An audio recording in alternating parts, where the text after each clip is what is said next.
Good evening, ladies and gentlemen. Welcome to the Amityville Union Free School District Board of Education special meeting. Today's date is August 25th, and I'm calling the meeting to order at 5:37 p.m. And the teams at the meeting tonight is myself, President Lisa Johnson, First Vice President Juan Leon, Second Vice President Chris Naring, as well as our trustee Megan Nessman. Our two trustees, Carol Seahawk and Leslie Craig, will not be in attendance tonight. Also present at our meeting tonight is our superintendent, Dr. Gina Talbot, our assistant superintendent for curriculum instruction, Mary Stevens, and our interim assistant superintendent for finance and operations, Mr. Snyder. And also legal, John Sheeting is here as well. Can I have a motion at 5:38 p.m. to enter into executive session for advice from legal counsel and any updates regarding negotiation? Yes, negotiations For AAA. with AAA. So advice from legal counsel regarding particular fund history and update regarding negotiations for AAA. Second. Oh, Juan Leon was first. Chris Second. Aaron second. All those in favor? Aye. Aye, motion carries 4-0. We'll resume open at 7 p.m. tonight. Thank you for joining us for the open session.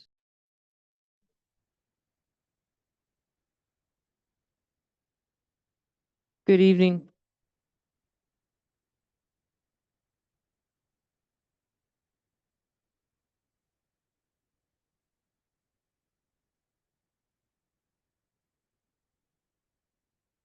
Good evening, ladies and gentlemen. Welcome to the Amityville Union Free School District Special Session Monthly Meeting Agenda. And today's date is August 25th, 2025.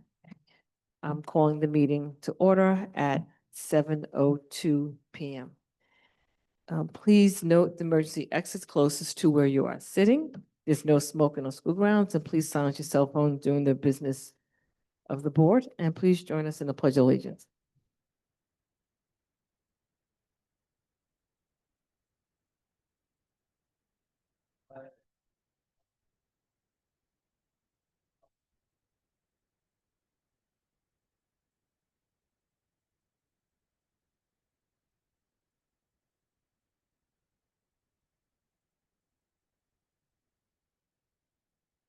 Dr. Talbot, I'm going to turn the meeting over to you. Sure. Thank you, President Johnson, and good evening, Board of Education and community, faculty, and staff. Tonight, during our special session, we will bring to you an update on the Covert Bus Configuration Plan. As you know, the Covert project on Merritt Road will alter traffic patterns that will impact the Amityville Memorial High School. This will certainly impact the arrival and dismissal. Tonight, we have our transportation coordinator who has been working most diligently with the high school principal and other accompanying members to present tonight's plan as to how we will configure transportation during the Covert project period. So without further ado, I welcome Mr. Nathaniel Spence.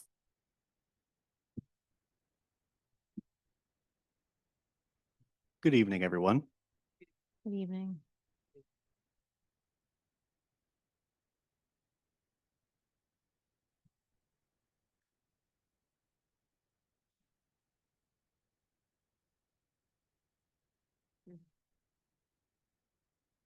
All right, so we're going to quickly go over the culvert plan for the high school. The culvert project is going to alter the traffic pattern at the high school, both during the arrival and the dismissal periods. We're going to have about 20 buses affected, and also parent and pickup and drop off are going to be affected. To maintain reliable service, we're going to send 10 buses out of East Lake Drive through the back section by the football field. They're going to be able to use that during the morning and the afternoon period to avoid Merrick Road and the tightness that we're seeing in the culvert project area. And to maintain student and staff safety, we're going to alter the traffic pattern at the high school, which we've been working with the Department of Transportation, the principals at the high school, and also Mr. Galena has been quite integral in getting this process done. So we're going to have 10 buses go. You'll see in the north area, that's where East Lake Drive is. We're only able to use East Lake Drive because there are planters in that area. We don't have to move the planters to be able to get in and out of there successfully. So, and excuse me, and then we're going to send another 10 buses out via Merrick Road. Some people had asked if we could use Bayview to have the buses enter and exit, and we're not able to do that, and I'll show you why on this next map. If you look on the south side where the circle is, it's a quite tight, what would be a left-hand turn into the bus parking lot, and buses cannot make that turn. They also would have a difficulty getting through the Bayview exit because it's really only designed to fit cars. So in the morning, we generally see people arriving between 6:45 to 7:15. Like I said, the buses that serve the northern section of the district are going to use East Lake Drive, and parents are going to arrive via Merrick Road to drop off in the designated areas. In the afternoon, from approximately 1:40 to 2:10, we have the same. The buses would exit via East Lake Drive to do the northern sections of the district, and parents would arrive via Merrick Road to pick up in the afternoon, and we'll send 10 buses out the Merrick Road exit to try to distribute them evenly. The logistics of this, the buses on East Lake Drive will be asked to operate at a reduced speed and be courteous in that area. We're going to be open to any feedback that the residents have, and as I said before, the planters do not have to be moved for the bus to be able to fit through there. We have letters scheduled to go out by the end of the week. I wanted to try to do it this afternoon, but we have a lot of bus routing stuff that still needs to be tightened up, but they will be out in the next few days to the village residents, informing them of the plan that was approved by the village. This is going to remain in effect until the culvert plan concludes, and we will adjust this as needed. I'm going to be down there quite a bit. The first 2 weeks of school, they're going to have a DOT traffic representative there that's going to be having a flag person as well. So they're going to be quite open to making sure that the students and the traffic in that area during those times are safe. As I said, we're adjusting the traffic plan, and the easiest way for me to show that to you is just to go on the map here. So the east exit is actually on the top. The west exit is on the bottom. As you'll see, the west exit is where the traffic light is. Anybody that enters via that west exit that is a parent picking up or dropping off will be required to do a one-way through the back of the building. And everybody's going to exit out of Bayview, which now has a designated right and left-hand turn instead of two-way traffic with this configuration. If you enter off of the east exit by where 7-Eleven is, you'll continue straight through the back. We do not want anybody other than staff and buses exiting back to Merrick Road. We're going to send out a parent square communication. And in this communication, we're going to be making a video to help people facilitate how to use the pickup and drop-off areas that we've designated and the new one-way traffic. And as always, this is going to take patience and cooperation from everyone. And please remember to give yourself extra time if you're picking up or dropping off at the high school. And this plan is going to ensure that we keep our students safe, and we keep our staff safe, and we keep all of the traffic in a safe configuration. Are there any questions? I do have one question. So when the buses come through East Lake Drive, right? So they come through, they drop the kids off. How will they depart? Are they going to circle around and go back out East Lake Drive? Yes, that is correct. They'll circle back around and they will exit back out. There will be a designated set that goes through the East Lake Drive Right. and a designated set that will go through Merrick Drive. So if I recall correctly, when the buses come in, there's a mechanism for for them to turn around. So they'll be not turn around, but like make a circle. And come We've out. checked it, it's tight, but we have a way to get the buses out of there safely and securely. All right, so when the buses are coming in from Merrick Road, they're going to be making that same turnaround as well, but well, 10 buses will turn around and go out Merrick Road. The other 10 will turn and go out East Drive. Yes, that is correct. So if you look on the map on the lower area, you can kind of see the small yellow circle with the cross hatches. But go ahead. I can't see it either. Okay, thank you. So that's the area that the buses generally use to turn around. It's the same spacing down below. It's just going to take a little bit of logistics to get it right, but we will get it right. And how, I know sometimes there's parking that occurs in that area as well. That's been taken into account. It's not going to affect the turnaround of the buses. It's definitely going to be a work in progress, but I assure you, I will be down there every day until we get it right. Okay, and I think if I heard you correctly, so far the residents are not aware of this taking place. The village has not informed them or anything. The village has approved the plan for Right. the school district, and they've asked us to provide letters stating the plan. Okay, thank you. Any other board members have questions? Go ahead. Thank you, Mr. Spence. Can you just show to the board and to the public where these planters are located on East Lake and West Lake Drive? You might have to go up to the screen. I'm sorry. Yeah, no problem.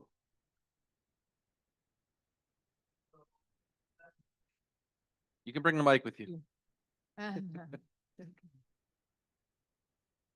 It's Maybe if you use your shadow. There we go. pointer. Okay. All right, so the planters are right here. Okay, so there's no restricted access at all. It is full access from the East and West Lake. That is correct. Excellent. So my second question is this, that there's complete access because you said from the east and west? East and West Lake. Oh, excuse me. No, I'm sorry. It's only accessible via East Lake. The West Lake part is Still blocked by falls. the planter. By the, okay, so Yeah. so it's blocked by The planters are just preventing from making the full circle around the lake. Okay, so is that going to be sufficient for our needs? For what we're sending through there now, I would say yes. Okay, so we're having buses come in and also turn around and go out the same way? Yes, that is correct. Is there a possibility that buses coming in and going out are going to go across one another? They've all been instructed to make sure that they give themselves space. And we know that it's going to be a little bit tight, but it is workable. Okay, are there any issues that you're aware of with EMS? I know that as a district, we had a conversation a while ago that that properties that are adjacent to the school district can't cut off road access. Are there any issues with EMS getting in here with restricted access? When we did talk to the village and some of the DOT representatives, one of the things that they suggested was during the school times, if we did have an issue and we saw that we could use emergency vehicles to come in through the back section of East Lake Drive. Right, I don't think we need permission. I think we would just do that. Okay, so is there a reason why, is there any objection to the planters also being removed so that there could be full access? I could look into that. At least temporarily, just because I can picture buses coming in, buses going out. It's already a tight spot there. If the buses coming in can come down one road and then exiting out the other road, I think it would make a lot more sense. There is enough room for two vehicles to fit through there safely on the actual street itself.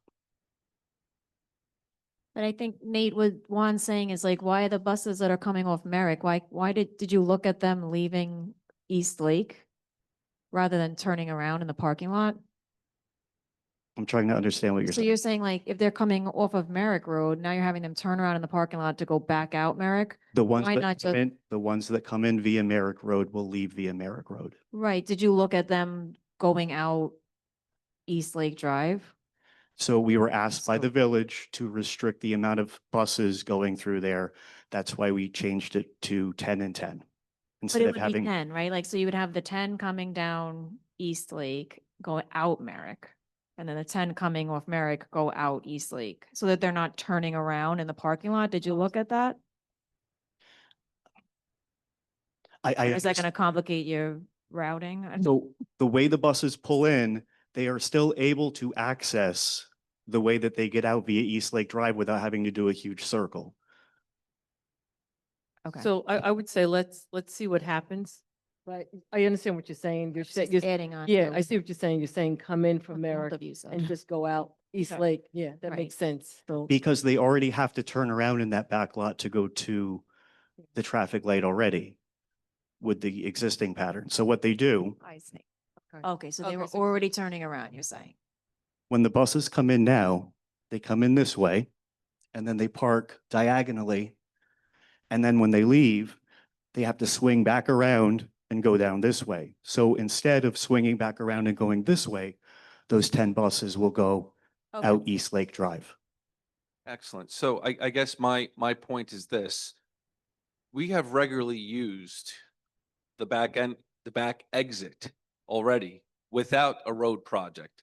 So the plan right now, really, in my opinion, is not providing relief in any sense because we always have the back open and we're always able to use it. In my first year here, it has not been open at all. We don't use that to exit. It's been closed for a number of years. It's been accessible for emergency situations. And we used to be able to use both the East and West Drive. But for a number of years, both have been closed. But recently, there's always been the ability in emergency that the pillars could come up and emergency vehicles can come in and out as well as buses and whatnot. Yeah. Right. I guess my point is in an emergency, I don't want to be pulling up pillars, I guess. But my other question is this. You spoke of a flag person being on Merrick Road. For the to first help. 2 weeks, yes. For the first 2 weeks. They're going to evaluate it for the first 2 weeks and to see if the need will be continued. And if Okay. it is needed to be continued, the village has a plan to possibly bring a crossing guard down there. That was going to be my question. Has there been a discussion for a crossing guard? Yes, Is it happening? not right now. We're going to observe the need and see if it's necessary for the first 2 weeks. Very good. I have some more questions. Okay, go ahead. And then Chris. go. Thank you, Nate. No problem. Every time you went to the next slide, you had my question covered, so I appreciate that. I don't remember you saying how long the project was. I think I know, but could you just state it? About 1.5 to 2 years. 1.5 to 2 years. Thank you. The notices for the residents, super important. Are you going to include your contact information, I guess? Yes, that's Okay. all on there. And if they have any issues, they're welcome to give me a call immediately. Okay.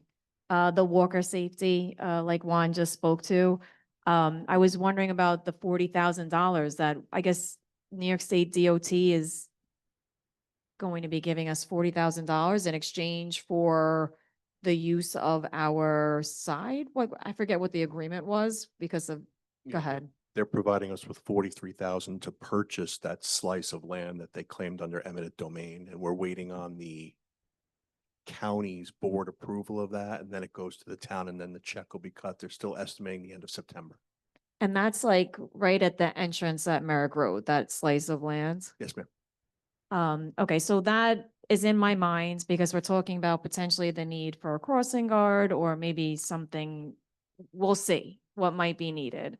And as far as DOT, because I was in the Health and Safety Committee meetings and we had DOT there a few times.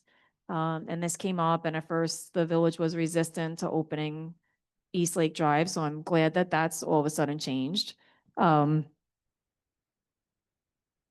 Have you spoken to DOT about the timing of the light, the turning light at Riverside and Merrick Road?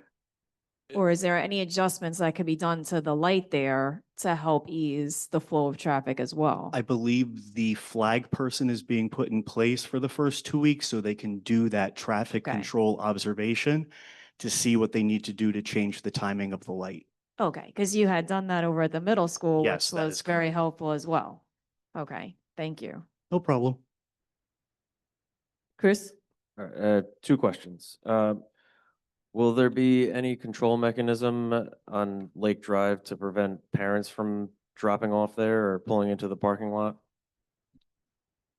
So the only preventative measure would be having security or someone like myself there trying to enforce the rules. Ms. Rodriguez is absolutely phenomenal down at that building.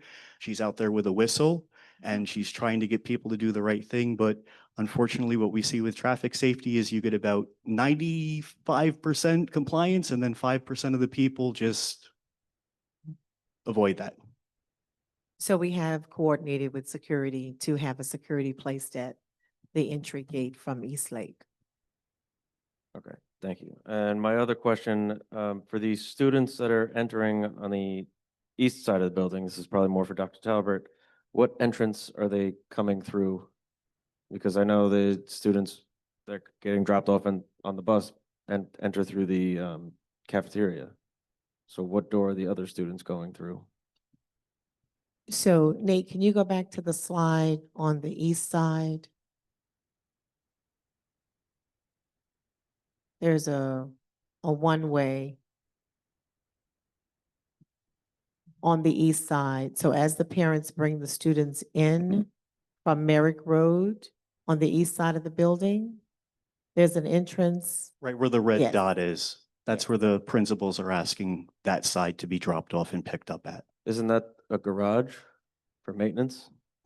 It's far enough down that we felt it would prevent people from backing up on Merrick Road, because what we see is when people pull in, sometimes they don't want to pull out right away. They're watching their Right. kids get to the door. And we wanted enough wiggle room to make sure that we weren't going all the way out. And there will be a person stationed there directing them to walk to the front of the building. So they're gonna go to the main entrance of the building at the front? That I don't remember the specifics of. It was either the side up here. My understanding is it is the side. We'll certainly clarify that, but conversations was entry would be at the side entrance By the athletic office? by the athletic office. Yes, that Okay. is correct. And then we'll have a station set up for the pouches? Yes, all of that is being coordinated. All right, that's all. Thank you. Any other questions? Thank you I so do. much. Oh, go ahead. It's unrelated to the culvert project, but since Nate is here, can I ask another question about transportation? Go ahead. Okay. I had a community member reach out about St. Martin's busing. They're not exactly thrilled, and I'm sure you're hearing that as well. There's a lot of different situations that we've had to try to enforce this year that are completely different that we've had to enforce before. So Right. we've been fielding a lot of phone calls. Okay. And when we were talking about this months ago, correcting the mileage for those younger students, or the older students really at St. Martin's, we did toss around maybe a central pickup point. Is that something that was further considered? I think for the St. Martin situation, we're not able to do that because it doesn't meet the criteria for a central pickup point. Because it's so close in proximity. Exactly, yes. Okay, so when we were talking about Lou High and those other schools. That's because they would be over that mileage and we would have to find a central spot that's within the 17 miles now. Okay, and then are we doing that just out of curiosity for those beyond 17? Luckily, everybody 15? has been within the 17-mile distance and has Okay. not had to go to a central pickup point. Okay, and then do you know roughly how many students ended up partaking in that beyond 15-mile? It was around 40 of them, if not a little bit more off the top of my head. Okay, understood. So off the top of your head. Thank you. You're welcome. Thank you. My pleasure. All right, so before we go to commitment of the ordinance, so we have to go to.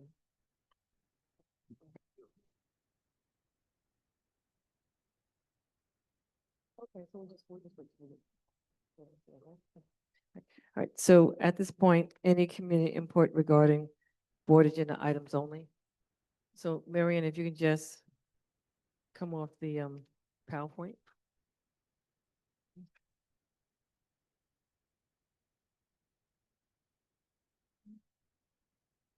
Right, so if there's no community input regarding board agenda items only, I'm going to move forward. Can I have a motion for agenda item 2C1, please? Motion. Second? Chris Nieren is first. Megan Messman is second. Any questions regarding this agenda item? I don't have any questions, but this came about because there were some 5 or so participants on the Budget Advisory Committee last year that hadn't been reached before our previous meeting. So this was one additional volunteer that was accepting to continue. That's my understanding. Is that correct? Correct. Yeah, That's correct. thank you. All those in favor? Aye. Aye. Motion carries 4-0. Can I have a motion for agenda item 2C2, please? Motion? Megan Messman is first. I need a second, someone. Second. Juan Leon is second. Any questions regarding this agenda item? I don't have any questions, but we haven't had a chance to talk about it yet.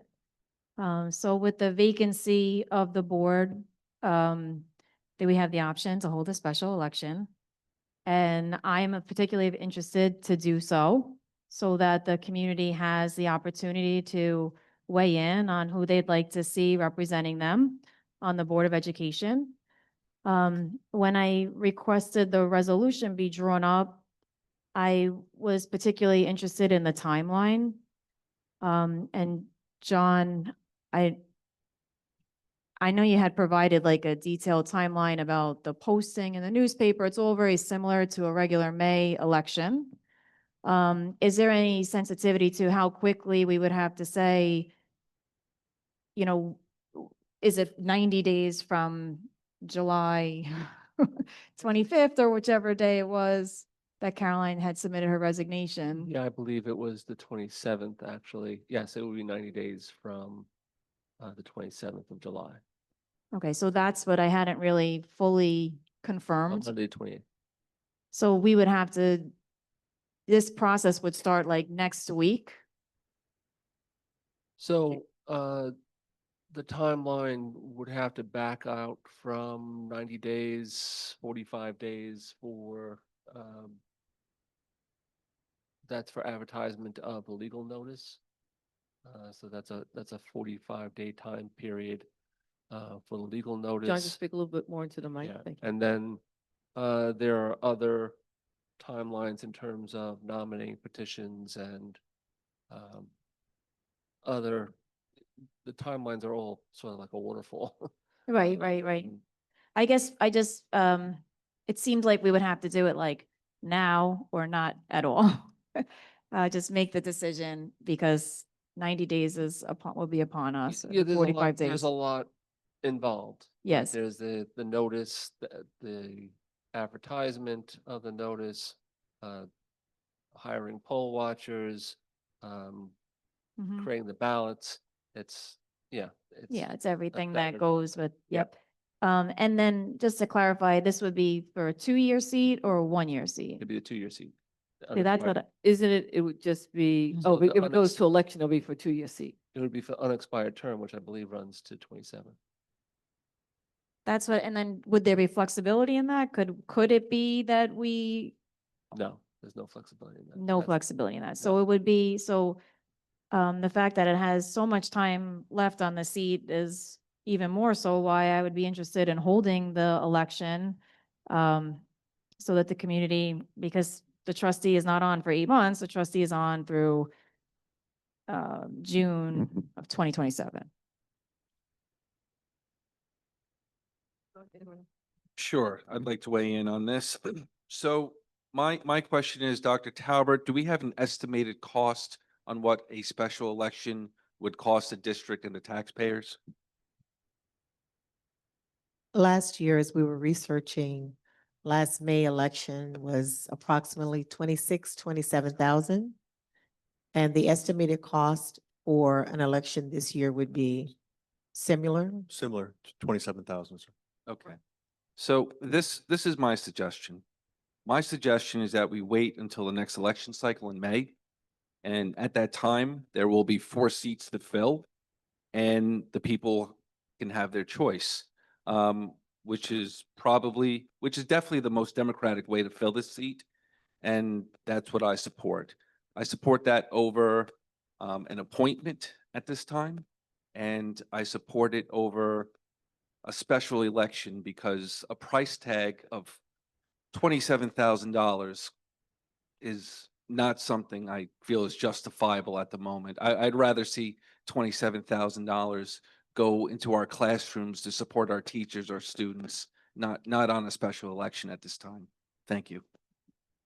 So So- I'm not in support of a special election at this time. I'm at a toss-up of between either leaving the seat vacant into the next election in May or to do what we've done in the past, which is a point. So I think once we have the entire board here, we can make that final decision. Chris, do you have anything else you want to say or no? I'm also not in support of the special election due to the financial aspect that goes along with it. And, you know, the possibility of how many times people are filling these seats and then have to resign for different reasons, where I definitely couldn't support spending all that money to then maybe have a person resign again. So ahead, May. I guess what I'm hearing is that, well, Chris, you didn't say whether or not you would be open to leaving it vacant or to appoint. I'm not fully decided on that, but I definitely not in support of the special election. So we have a 7-person board on purpose so that we don't have ties when we go to vote on controversial issues. So I think that having, that odd seat is important, or that odd vote. We do have a surplus in funds. We are getting $2 million from the state again. We just talked about $43,000 that we're getting just because we gave up a little corner of our sidewalk for the DOT project.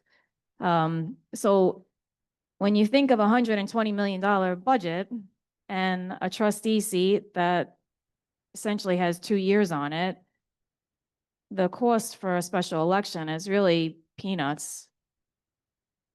And it will allow the community to be part of the process. And I think that that's what we've been striving to do, incorporate the community more and more. I mean, we have created committees where we have, some 15 odd community members volunteering their time for a budget committee.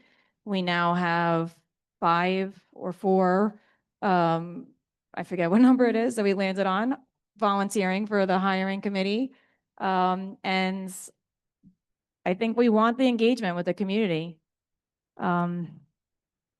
So I'm clearly for the election. I would be more in favor for filling the seat, just not the financial burden of the election. But filling the seat it leaves it up to us, hand selecting somebody.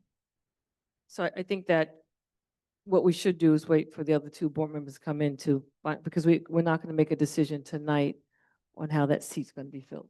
So we need the other 2 in here to have the discussion. So right now, this is what's on the table. Is there any additional comments that anyone wants to make in regards to this? Well, I guess Lisa, to your point though, and what I was trying to convey earlier is that to do it, we would have to make the decision tonight. Right. So this is right, we don't have to make a decision tonight on what we're going to do. We just have to make a decision tonight on this resolution, whether or not we're going to do the election. Right. Any other comments regarding this item? All those in favor? Aye. All those opposed? Aye. Aye. Motion fails 1-3. So Megan Meston is 1, Chris Nearen, Lisa Johnson, and Juan Leon. Going to agenda item 3A1. Can I have a motion for agenda item 3A1, please? Motion. Chris Nearen is first, Second. Juan Leon is second. Any questions regarding this agenda item? Hearing and seeing none. All those in favor? Aye. Aye. Aye. Motion carries 4-0. Can I do agenda item 3B1 up to 3B42 altogether? Or does anyone need anything done separately? 3B1 to 3B42. Sounds good. All right, can I have a motion for agenda item 3B1 to 3B42? Motion. Chris Neering first, Second. Megan Messman is second. Any questions regarding any of these items?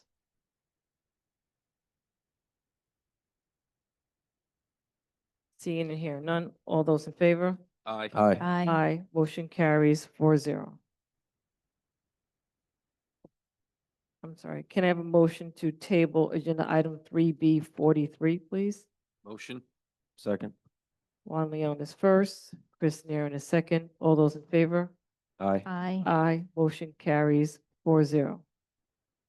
Can I do agenda items 3B44 through 3B134 altogether? Does anyone need anything done separately? So 3B44 to 3B134. I think it's 132. 32. I'm sorry. Sorry, thank you, Juan. 3B44 to 3B132 together. All right, can I have a motion for 3B44 to 3B132? Motion. Chris Neering is first, Second. Megan Messman is second. Any questions regarding any of these items? Discussion. Go ahead. Item number 59 and 60. Can the superintendent please explain the reasoning for revised salary? Yes. Revised stipend amounts were incorrect on last month's agenda, and it has been revised to reflect the contractual agreed upon stipend. Any other comments or questions regarding this? Nope. All those in favor? Aye. Aye. Aye. Motion carries 4-0. Can I have a motion to table agenda item 3B133, please? Motion. Second. Chris Neering is first, Megan Messman is second, and this was discussed in executive session. All those in favor? Aye. Aye. Aye. Yeah. Motion carries 4-0. Can I have a motion for agenda item 3B134? Motion. Juan Leon is first. Lisa, do we have to I'm gonna amend it? once I, Oh, okay. Second. Chris Neering is second. So for this particular agenda item, it may still state on your item, on your agenda as TBD. We're adding in the name of Charles Cohen. COHN is the last name. So that's, John, that's fine. COHN. Charles Cohen, COHN. Just adding in the name because it was left TBD, so we're just adding that name in. Sorry. So you Have to moved amend. and seconded Yeah, now I have to amend. without adding the name. Now you're adding the name. Yes. So you need to amend. Oh, thank you, Chris. So I rescind that motion. No, I'm going to amend the agenda. I'm going to amend the item, amend 134. just make a motion to amend. Can I have a motion to amend to add the name, Add the name. to add the name Charles Khan, COHN. Motion. Second. Chris Neering, Juan Leon. So that's the motion just to amend to add the name. You have that, Marianne? Okay, All in favor? I'm just making my note. Sorry. All those in favor? Aye. Aye. Motion carries 4-0 just to add the name. Now going back to my original motion. So all those in favor of agenda item 134 with the name of Charles Khan in there? Aye. Aye. Aye. I'm sorry, did I miss the discussion portion? Oh, discussion, go ahead. Sorry. Sure. discussion. So my question is a simple one. I saw on the backup that the salary is only $30,000. So this appears to be a part-time position. Dr. Talbert, are you able to describe to us the job that this gentleman does for $30,000? Yes, the home instruction coordinator is housed on site in the district but oversees the home instruction program 5 days a week for approximately 3 hours a day at the end of the day. Thank you. Any other questions or comments? All those in favor? Aye. Aye. Aye. Aye, motion carries 4-0. Can I have a motion for agenda item 3F1, please? Motion.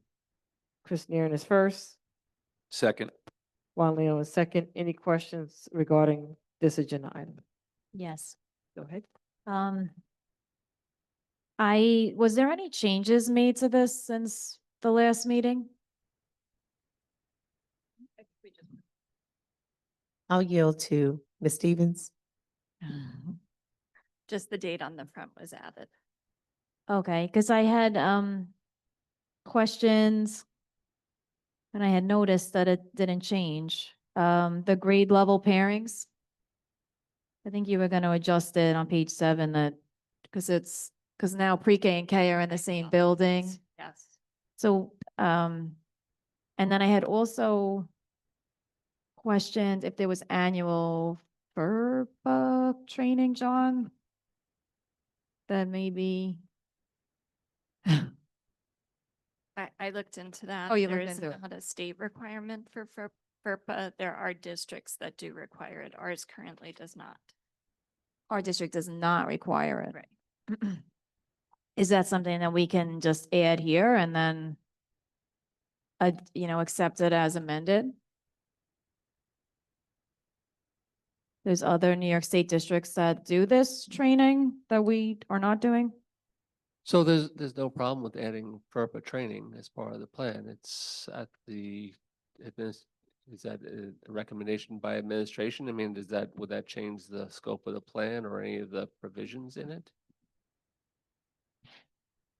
It would just add it to our scope of mandated trainings that we do every year. I think your mic may not be working too well. Go ahead. Say it again. It would add it to the scope of the trainings that we offer every year, the mandated trainings.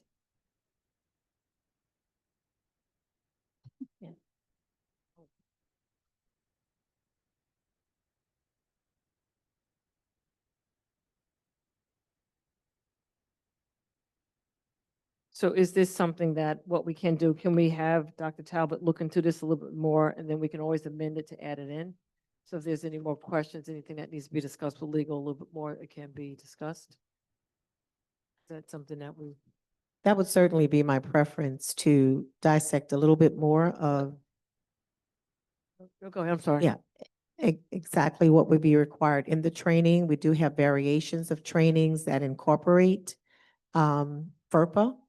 So if we could have some time to further look into that, that would be appreciated.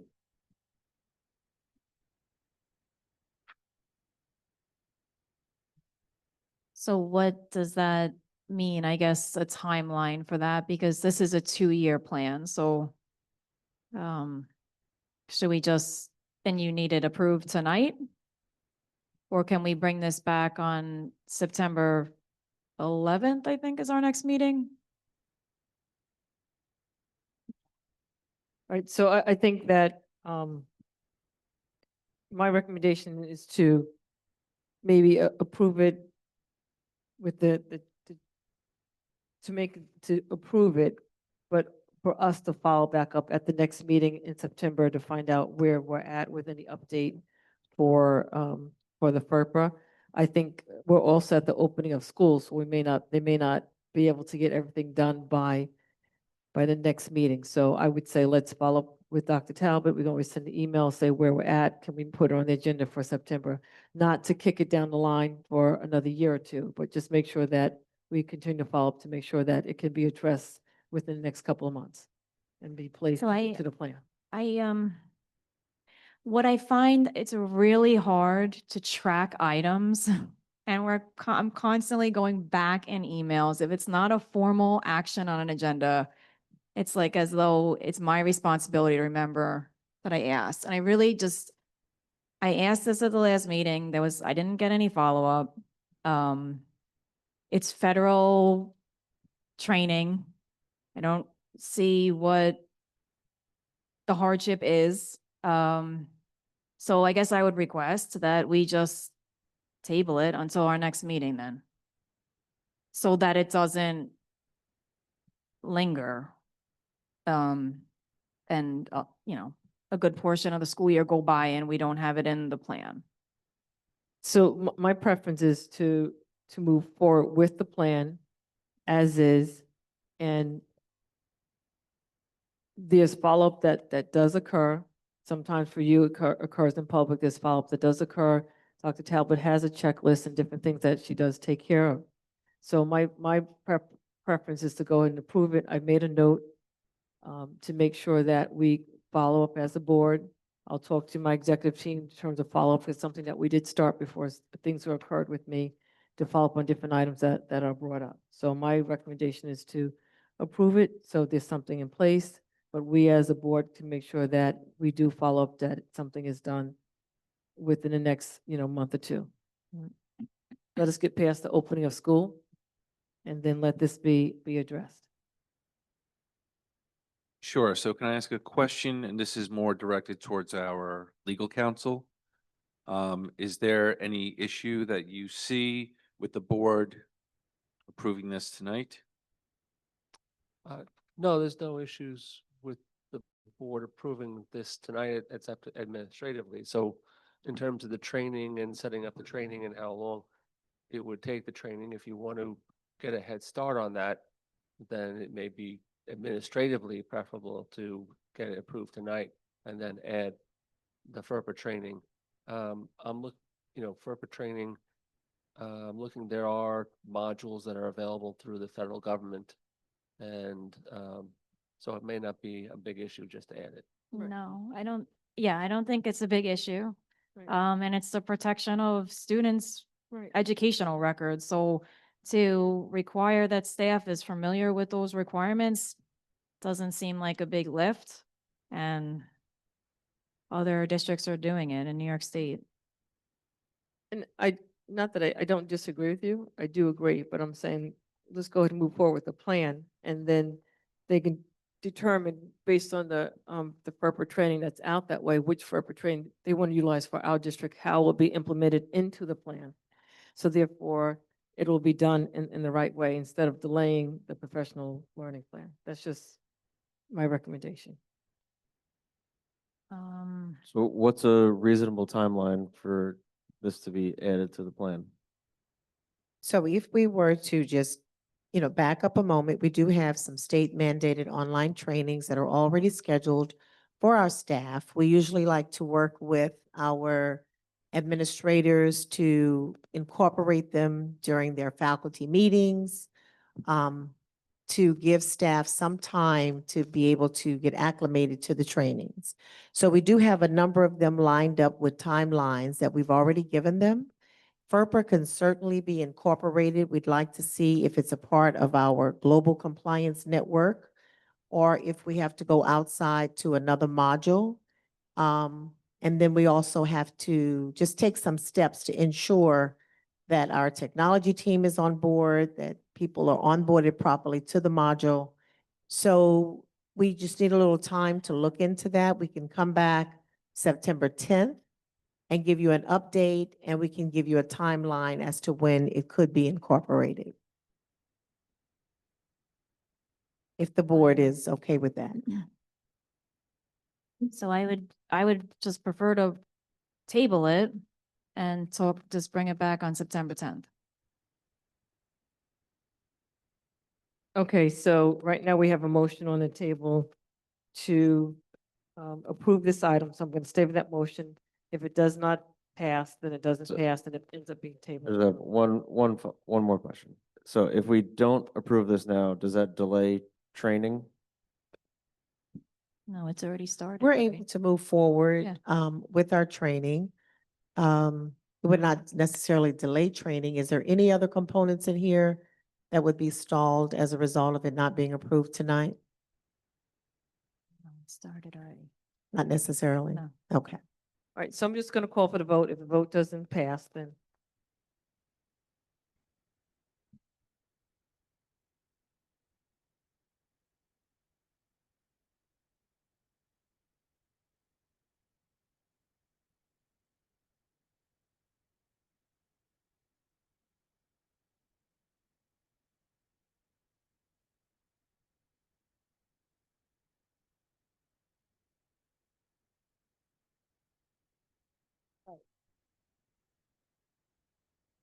all right, so any other discussion on this particular item?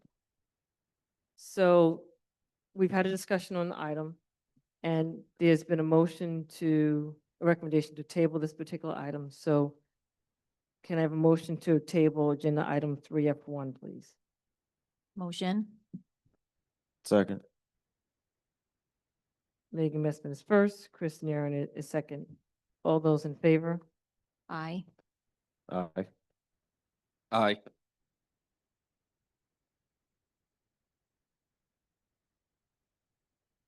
And I'm opposed.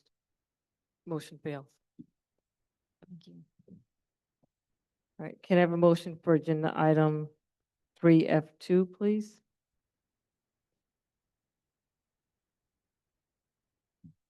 Motion. Chris Naren is first, Second? Megan Messman is second. All right, any discussion on this agenda item? No. Seeing and hearing none? Oops. All those in favor? Aye. Aye. Aye, motion carries 4-0. So now we're up to old business and new business. So we have one here, superintendent evaluation tool. And that's gonna, I think we're looking at the NISBA. We're looking at the NISBA tool. And I know that the superintendent goals, if I recall correctly, have to be, they were discussed, but they have to be approved. And just please correct me, because I think there was information that went out on that, John, or something in regards to the superintendent goals. That has to be part of a resolution, I think. I still remember correctly. So they should be approved, yes. And So, keep yeah, going. that came up at our last meeting, so I guess I was surprised when they weren't on the agenda for formal action. So and I thought that, John, you had advised us that we needed to formally vote to accept the evaluation tool with the superintendent goals included in the tool so that we could file it on time for early September.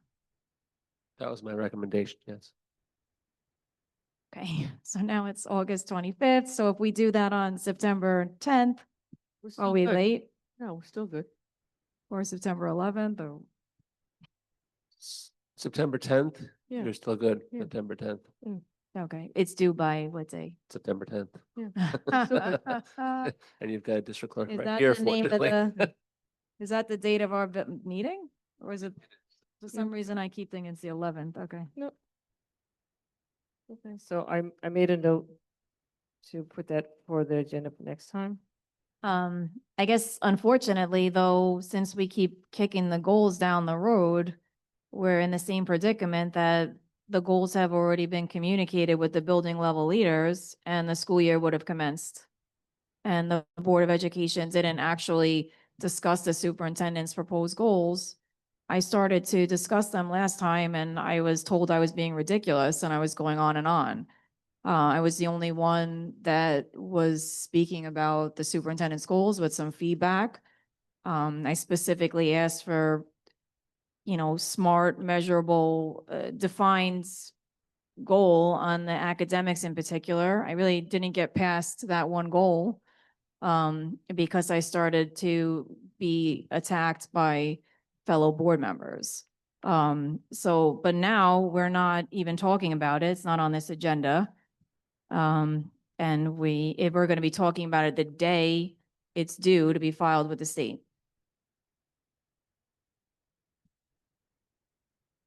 If I can also add to that, I am also in favor of adding some measurable goals, particularly in the academic field. I think goals that are too general, don't really allow us to, I guess, achieve what it is that we're trying to achieve. So my small input, I would appreciate some measurable goals as well.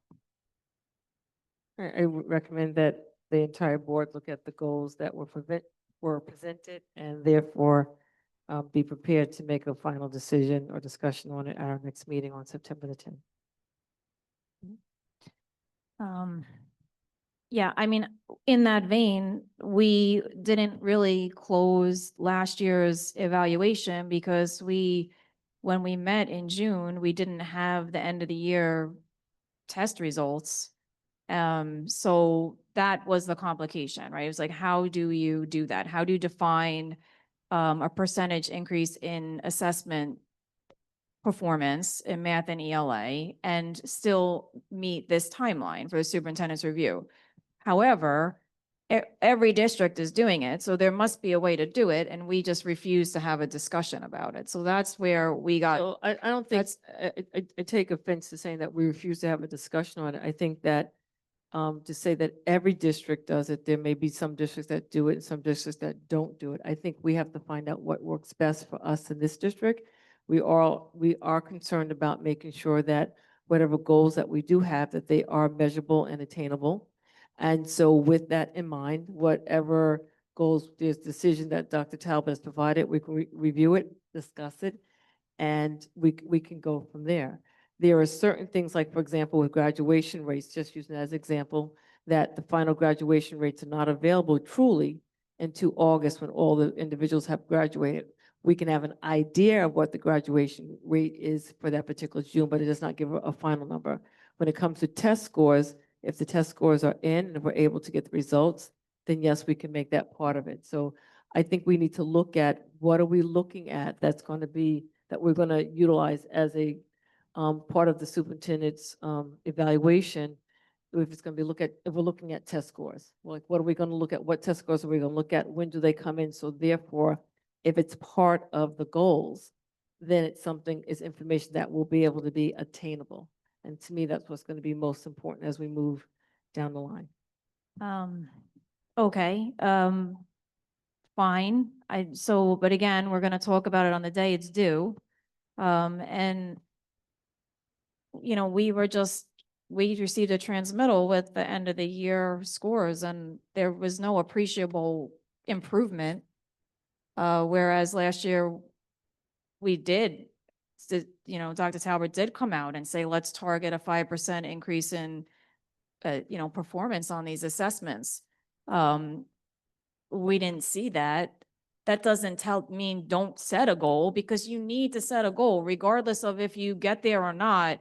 We should be setting a goal. We should be meeting and with appropriate entities in the district and dissecting it and figuring out how can we bring those kids at the bottom up, and how can we keep moving those kids at the top up, and not just saying we're going to close the gap, but we want to keep striving. We want to keep raising the bar, and to bring some of that discussion and thought process to the Board of Education would be very appreciated, so that we know that in accepting these goals, we are truly trying to push these students along and up to achieve their best potential.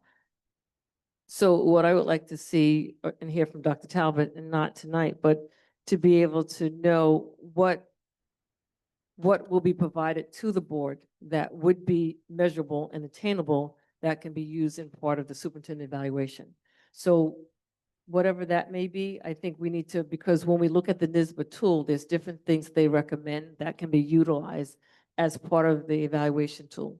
There can be other things that we can add. So I think those are the things that, if there's something that a board member is thinking about, then it's something that should be sent to Dr. Talbot to say that these are the things that we want to be utilized in terms of the evaluation process with the superintendent evaluation.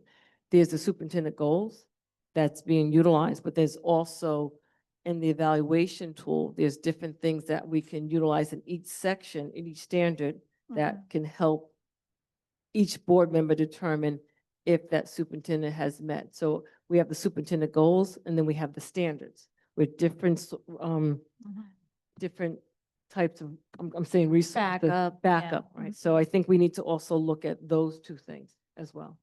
Okay, and so one of the other goals is about the rollout of using AI in the classroom this year. And I had in previous meetings just mentioned that I really felt that we should be creating a committee.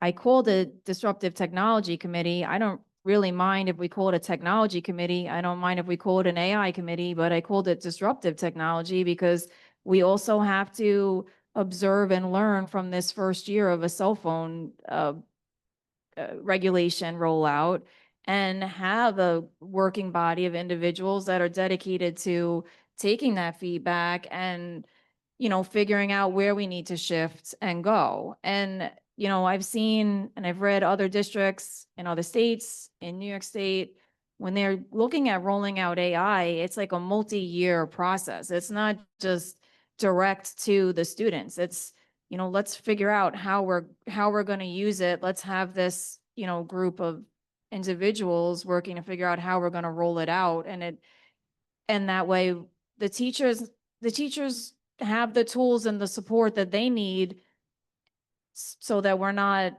maybe, you know, giving something to the students that is not quite there yet. We haven't quite defined our guidelines for the use of it fully.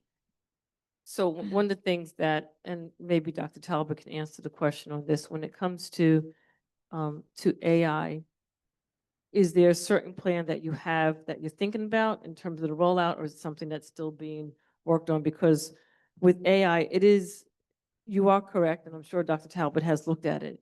You are correct in terms of making sure that it's multi-levels. What you do at the high school level may be different than what you're going to do at the middle school or even here at Park Avenue.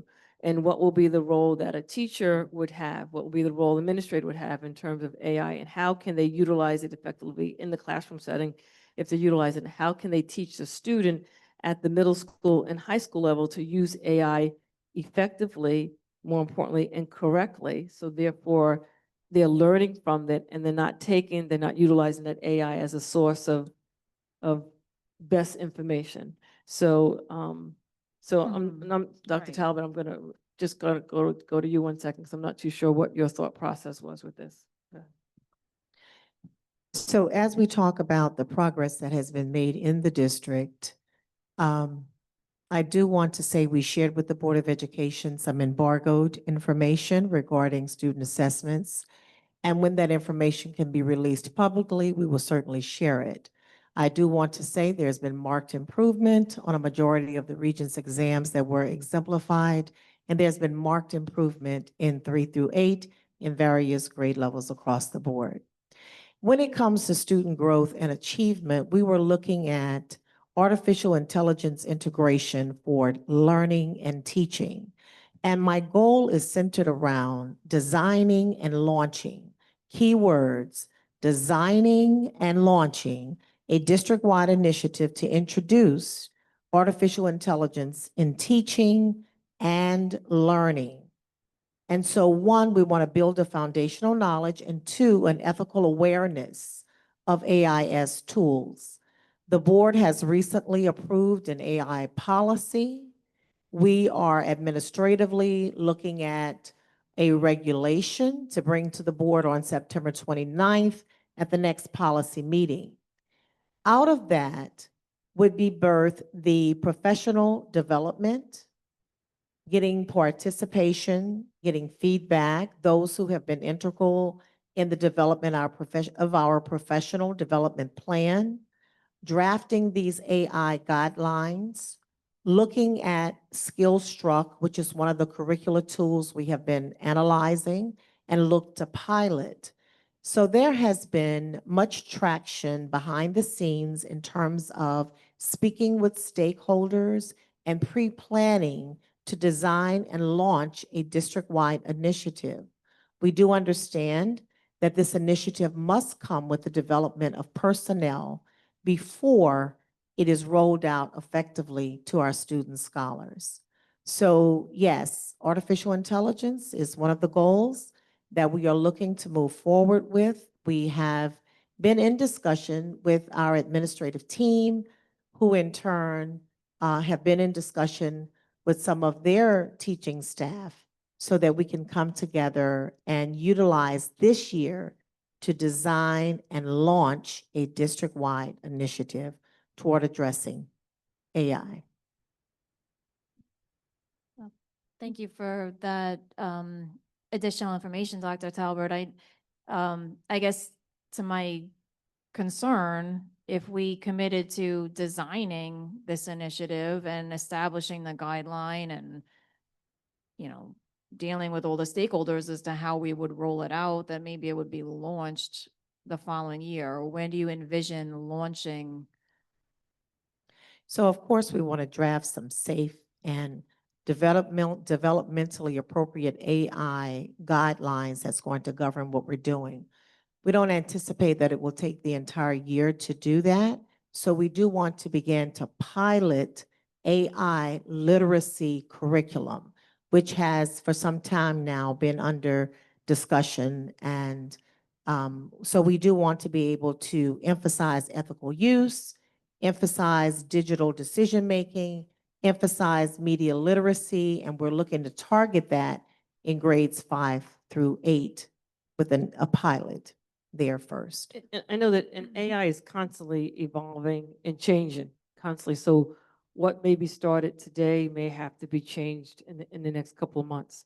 So I look forward to see what the thought process is going to be and what they're potentially going to try to do here in the district. I just know at the collegiate level where I work, it's constantly changing.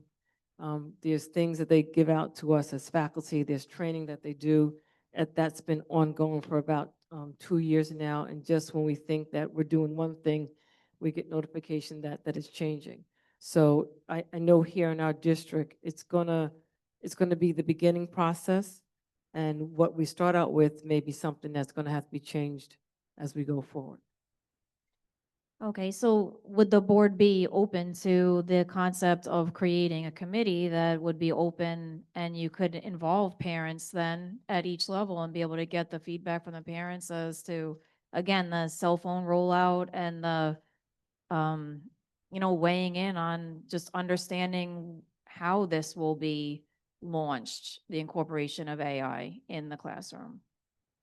I'm not opposed to having an AI committee, but I believe first we need to see some of the initial information that comes back to us.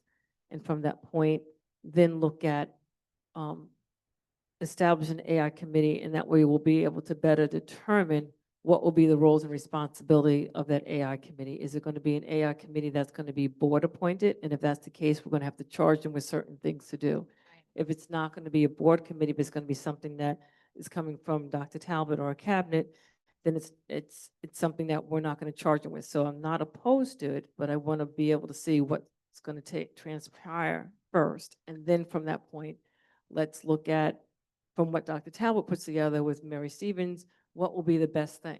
Do we want a committee that's going to include students? Do we want a committee that's just going to be teachers? Do we want a committee that's going to be parents? So I think we need more information before we establish a committee. That's just my perspective on it. I don't know, Juan or Chris, do you have anything on? No? Well, So could we just, I can make a motion to ask for a charge to be developed for a technology committee.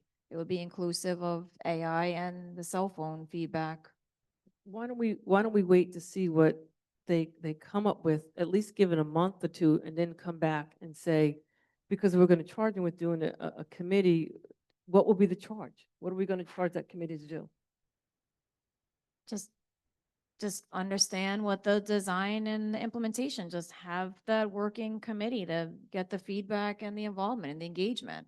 One of our goals for always is to improve engagement. And I don't disagree. I do agree with you. I'm fine with having a committee. I think a committee would be great. But we're just in the beginning stages of the process. So why are we gonna call for a resolution? Why are we gonna call to have any type of committee when we don't even know what the next steps are going to be? At least give it a month and have Dr. Talbot provide feedback to us as a board. And then from that point, if we want a committee, then we can say, Dr. Talbot, can we have a committee?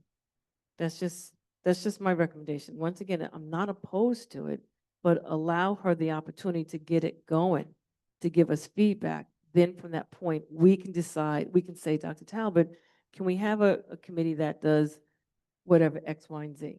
That's just my perspective on it.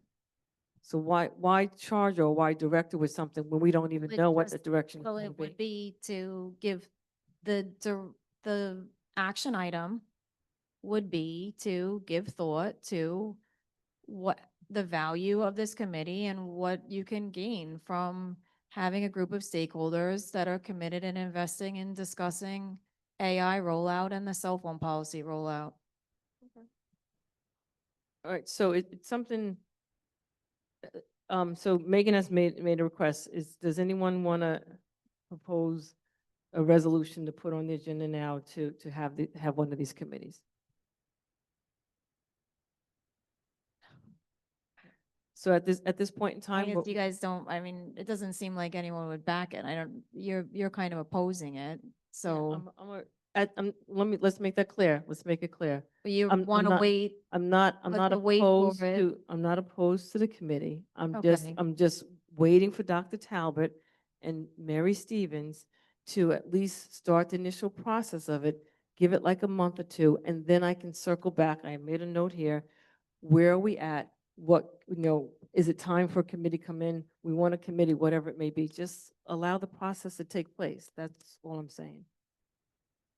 Right. All right, you know what, I am just gonna call the motion. I hear you, Lisa, but I'm just gonna No, go call the ahead. motion because I have said it a few times and I do feel like there's a lot of value in it. So I guess Go ahead.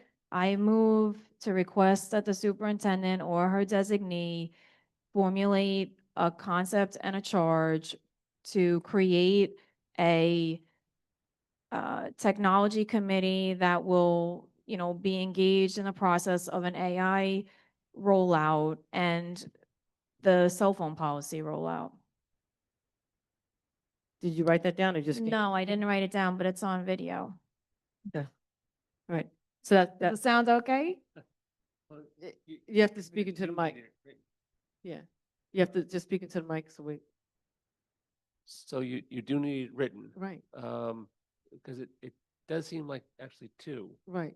Two different It committees? seems like it's two different committees and two different, it had one part was AI and Right. then it said and cell Cell phone. phone. Yeah, technology committee. What is the purpose of technology connected to AI? AI is not technology completely. It's not. You're utilizing AI as a source for information, but it's not technology in sense of technology. It's two separate things, AI and cell phone. So if you want to make it a separate motion and make it clear, so therefore people know what they are voting for.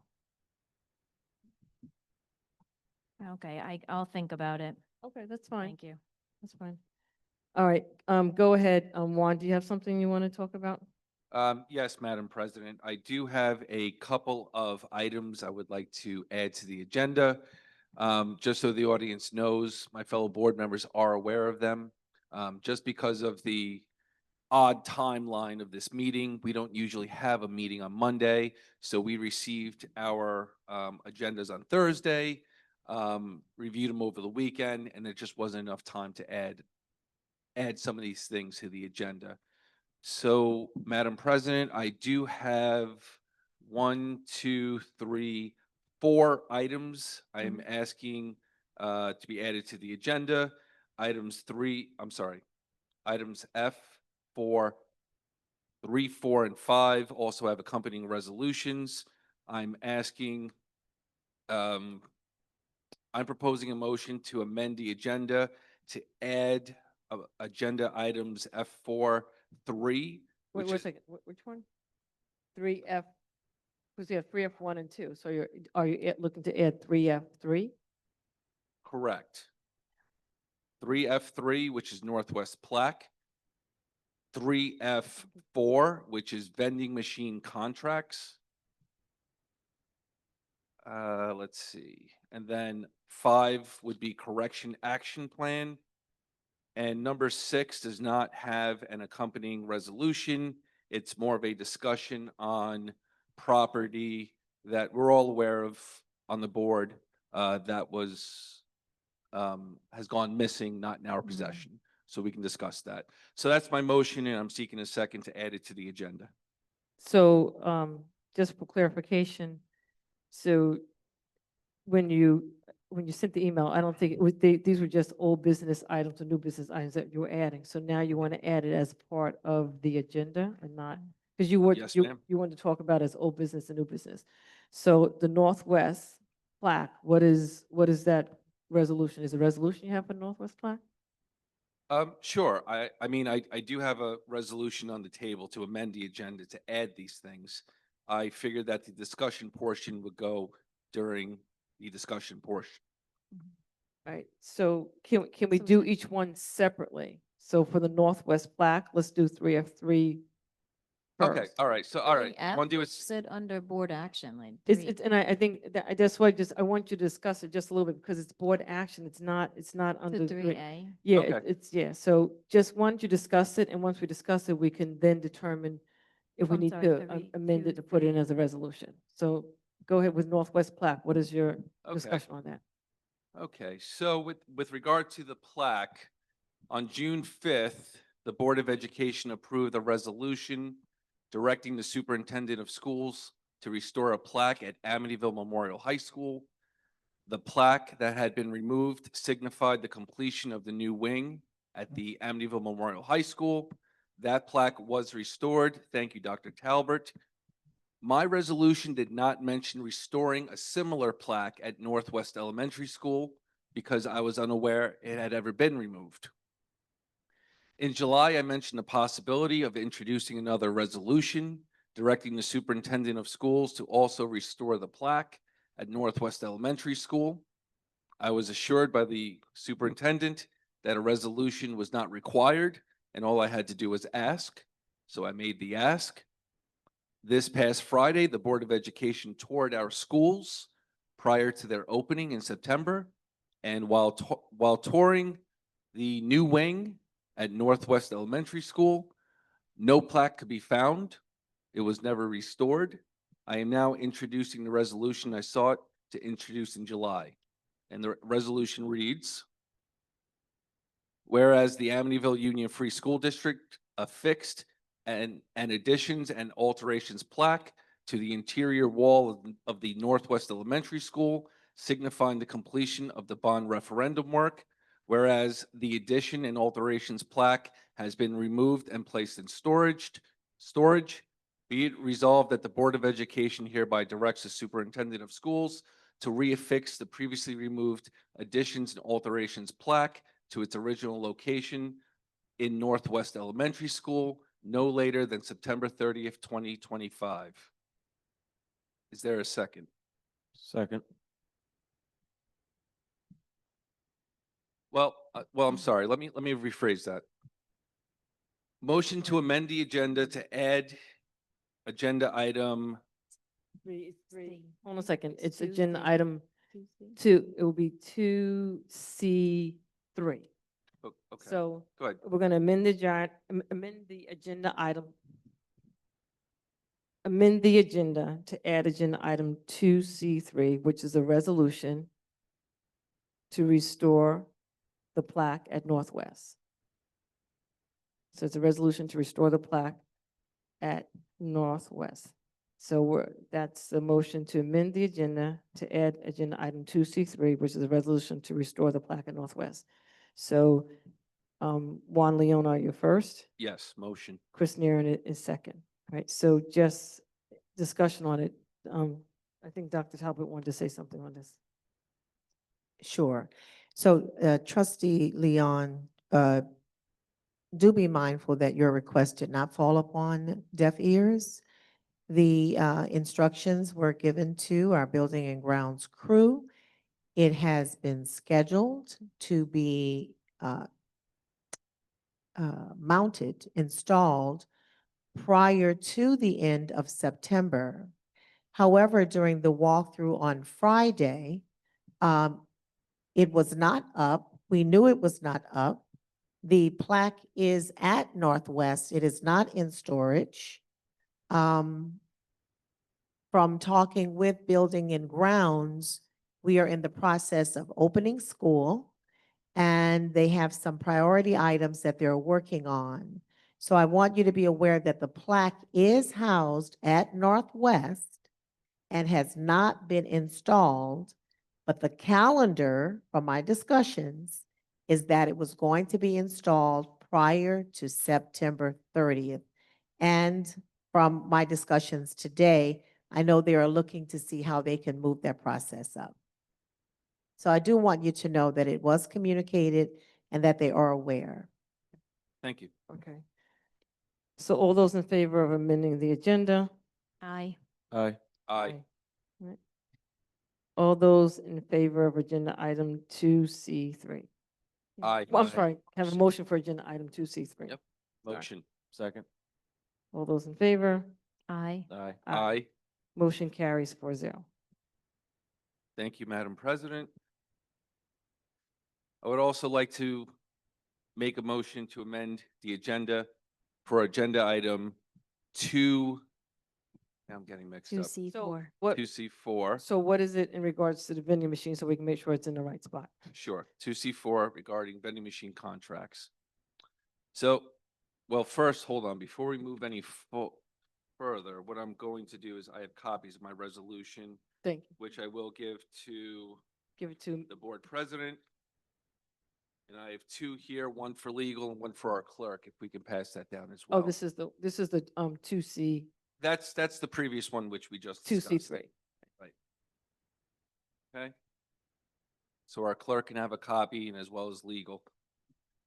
So regarding vending machine contracts, the resolution reads, whereas the Amityville Union Free School District has several vending machines located throughout the district, and there is no record of a contract in place approved by the Board of Education. Whereas the business official cannot verify any proceeds from the sales generated from these vending machines. There is no apparent benefit to the school district from these vending machines. Be it resolved that the Board of Education hereby directs the superintendent of schools to notify the owner of these vending machines by certified mail no later than September 1st, 2025, and they must remove their property, meaning vending machines, from the grounds of the Amityville Union Free School District no later than October 1st, 2025. If the owner of these vending machines would like to propose a contract to the Amityville Union Free School District, it must be received by the Amityville Union Free School District Business Office no later than no later than September 15th, 2025, to be considered at the September 17th, 2025 Board of Education meeting. That is my resolution, ma'am. Do you have a copy of that? Jim? Sure. I have Okay. copies of everything. Perfect. Just pass it down, just pass it down to legal, so that way legal can take a look at it. Thank you. Yeah, go ahead. So motion to amend the agenda to add agenda item. Please assist me. So that's what I'm trying to let legal take a look at it. I'm not too sure if it's board action, additional board action Yeah, recommend. I board think rec- that's where it recommended goes by the and not on the, board. so, Doesn't Yeah. matter to me where it goes. on the yeah, I agenda. just want to make sure it goes in the right spot. I believe it is under 2C. It'll be 2C4. I just want to confirm.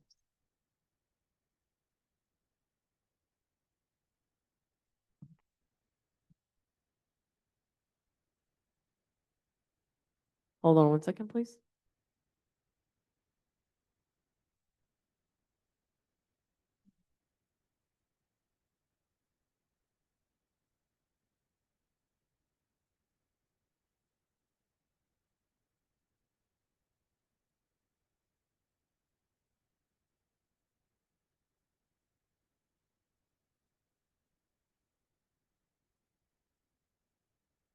Mhm.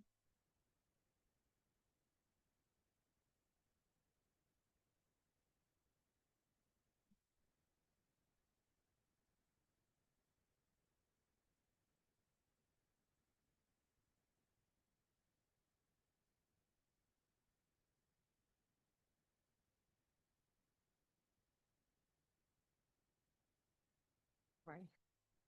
That's the problem.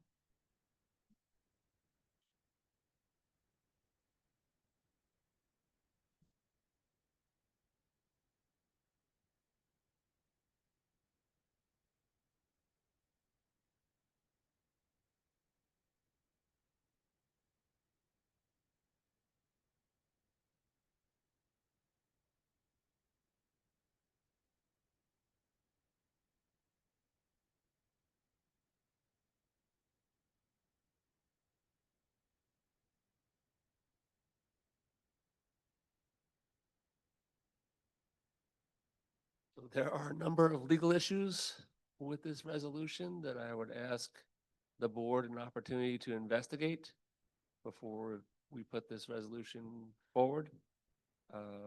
Don't know if these vending machines are under contract by the district in any shape or form, so I would ask for an opportunity to investigate this before we move on this. Well, Just speak a little bit more to the mic, because, one more time. Sorry.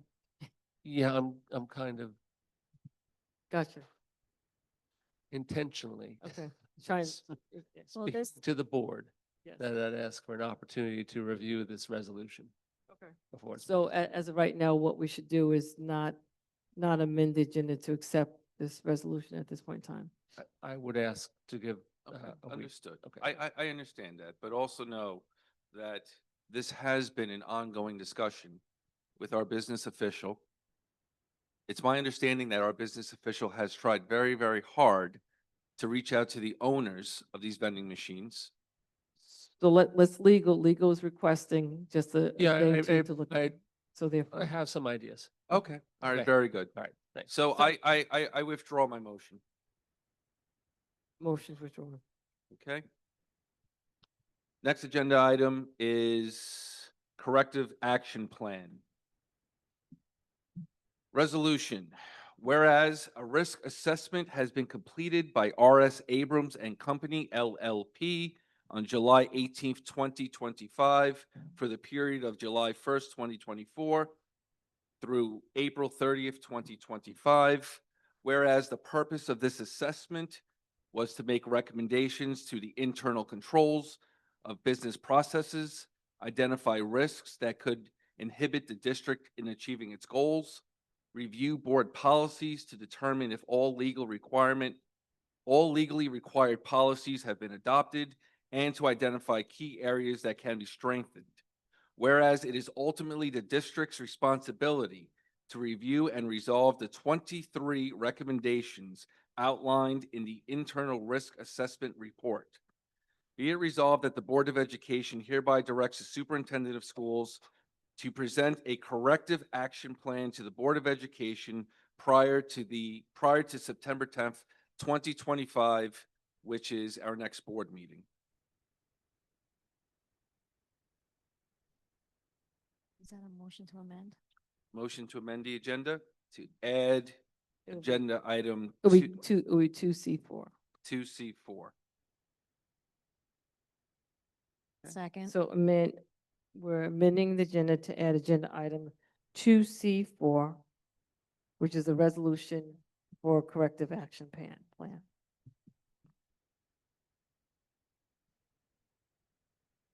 Second. Right, Juan Leon is first. Megan Messman is Second. Megan Messman is second. I'm sorry about that. 2C4. So we're making a motion to amend the agenda to add this to, so all those in favor? Aye. Nay. Aye, motion carries 4-0. Can I have a motion? Darn it. Can I have a motion for agenda item 2C4 which is a resolution for a corrective action plan. Motion. Chris Nieren is first. Second. Juan Leon is second. Any discussion on this item? Yes, Madam President, even though I did introduce the resolution, I do want to say that this is in the works in the sense, but we were not going to be given a corrective action plan until mid-October, which is 90 days. And with the history of finances in this district, I think we need to get on top of these things immediately. This, for me, takes a top priority. So that's why I would like this plan before mid-October. I'm asking for the next board meeting. And then we still have to fix these 23 deficiencies. So, and these all have to do with finances. I think we would benefit from this, and that's why I'm trying to really speed this up. So for me, I know that there's different aspects of this correction action plan there's different things that's being worked on from the auditors report that has come out. And I believe waiting into mid-October would be beneficial to all of us. There's things that are already starting to be corrected that we already have started to address. So I'm okay. I think putting this deadline as September 10th is a pretty tight deadline, especially with the opening of schools. So we have the opening of schools. We don't have a director of HR. We're still trying to get that person in and get them onboarded. So we're down a person. Mrs. Stevens is picking up, Mary Stevens is picking up a lot of stuff, as well as Dr. Talbot and Mr. Snyder, in order to get things done and open for school. So I'm just saying, I'm not in support of that deadline of September 10th. I'm more in support of waiting to the deadline that would take us into October, and whatnot. So that's just my perspective. Dr. Talbot or anyone else want to say anything? So I did mention this at the last meeting as well, and Juan, you weren't here. So we talked about how there were some actions that were being able to be taken now, and others that would take longer. But I am in support of this because the board, we can have an update then, a written update of where things stand. So just what are we doing for each of those deficits? And whether or not, I mean, things might still be in flux, but it's just, again, just an action item. So we can come back, see how we're addressing the issues, so we can move things forward. Chris, anything? And with the understanding that not everything would be completed, an update would be certainly helpful. Mhm. Correct. So That's what think- it, I yeah, think that's it- what it is, right? Right, and Madam President, I'm not asking for these items to be corrected. What I'm Right. really asking for What are we is, gonna do? right, what are we going to do? Give me a timeline, give me a plan. I have the report right here, and some of these things I consider to be very serious. Serious issues with controls. Mhm, I'm looking at one, budget transfer permissions. We noted that 2 employees who had access to budget transfer permissions that were not consistent with their respective roles and responsibilities. That's just one of them. There's 23 recommendations in here. I'm not saying they all will be or must be completed by September 10th, but on September 10th, show me what you've done so far. Show me where we are and show me how long it's going to take to finish the rest of these. mhm. That's what I'm asking. Dr. Talbot? As it pertains to the corrective action plan, it's for an internal risk assessment, not an audit. The items identified are rated as low to moderate, and I'm not minimizing any of the recognitions of those. Anyone identified with user permissions that has been corrected and it was not utilized during that open window. We have been diligently reviewing the recommendations. To have a report by September 10th is ambitious. We do have, Mr. Snyder had stated that in 90 days, he would provide the board with the corrective action plan. And then throughout the course of the year, you would receive progress monitored updates as to where we are. Mr. Snyder, I ask if you would weigh in. I think that is an ambitious request to be able to produce it in the fashion that would be representative of what we would like. We are invested in successfully opening the school year in many facets. And the October timeline that was given would certainly allow us the time to produce for the board what you could appreciate in terms of accuracy and excellence. But please do weigh in, sir.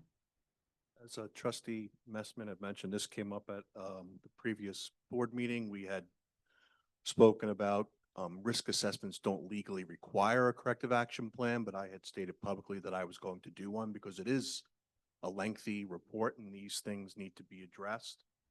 I Just think kind that- of continue speaking to Mike. Sorry. I think that September 10th is an aggressive timeline to turn it around. I committed it publicly to the Just second stay with the meeting mic, yeah. in October because I want to give realistic timelines for when things can be corrected and have enough research behind me with my staff to develop a corrective action plan that can be implemented. I could come up with something on the 10th, but I don't know if it's going to be as good of a corrective action plan as if I have a little bit more time to draft one, given some of the findings. You mentioned the budget transfers. Like, I know that that's an internal control weakness, but nobody utilized it. Now, I haven't gone through each one of those permission accesses to confirm that they haven't been utilized, but I think that's important information in a document that will be established here in public to say that while certain individuals had access to do budget transfers, I already know that they didn't. There are other findings similar to that in the report that I'm still working through to say the permission was there, but the access was never utilized. And that's the sort of information I'd like to have time to develop, and the vending machines are part of that. There's a couple of moving parts to that I'd like to give a thorough and thoughtful response about how we're going to proceed. But I'll abide by the board's wishes. Well, thank you, Mr. Snyder. I'm not inferring or suggesting that anyone has gone in there and done a budget transfer. Nor do I think you did, sir. Okay. So all I am doing is I am reading the risk assessment report. We hire these people. These people come in, they come in to look at how we run things, our internal finances or our processes, and they identified areas that stuck out to them that don't seem 100% right. And they're trying to let us know that it's in our best interest and it's best practice to correct these. That's what I'm saying. Up until this point, the board is unaware of any kind of corrections that may have been made. This report was completed on, when was it? Here.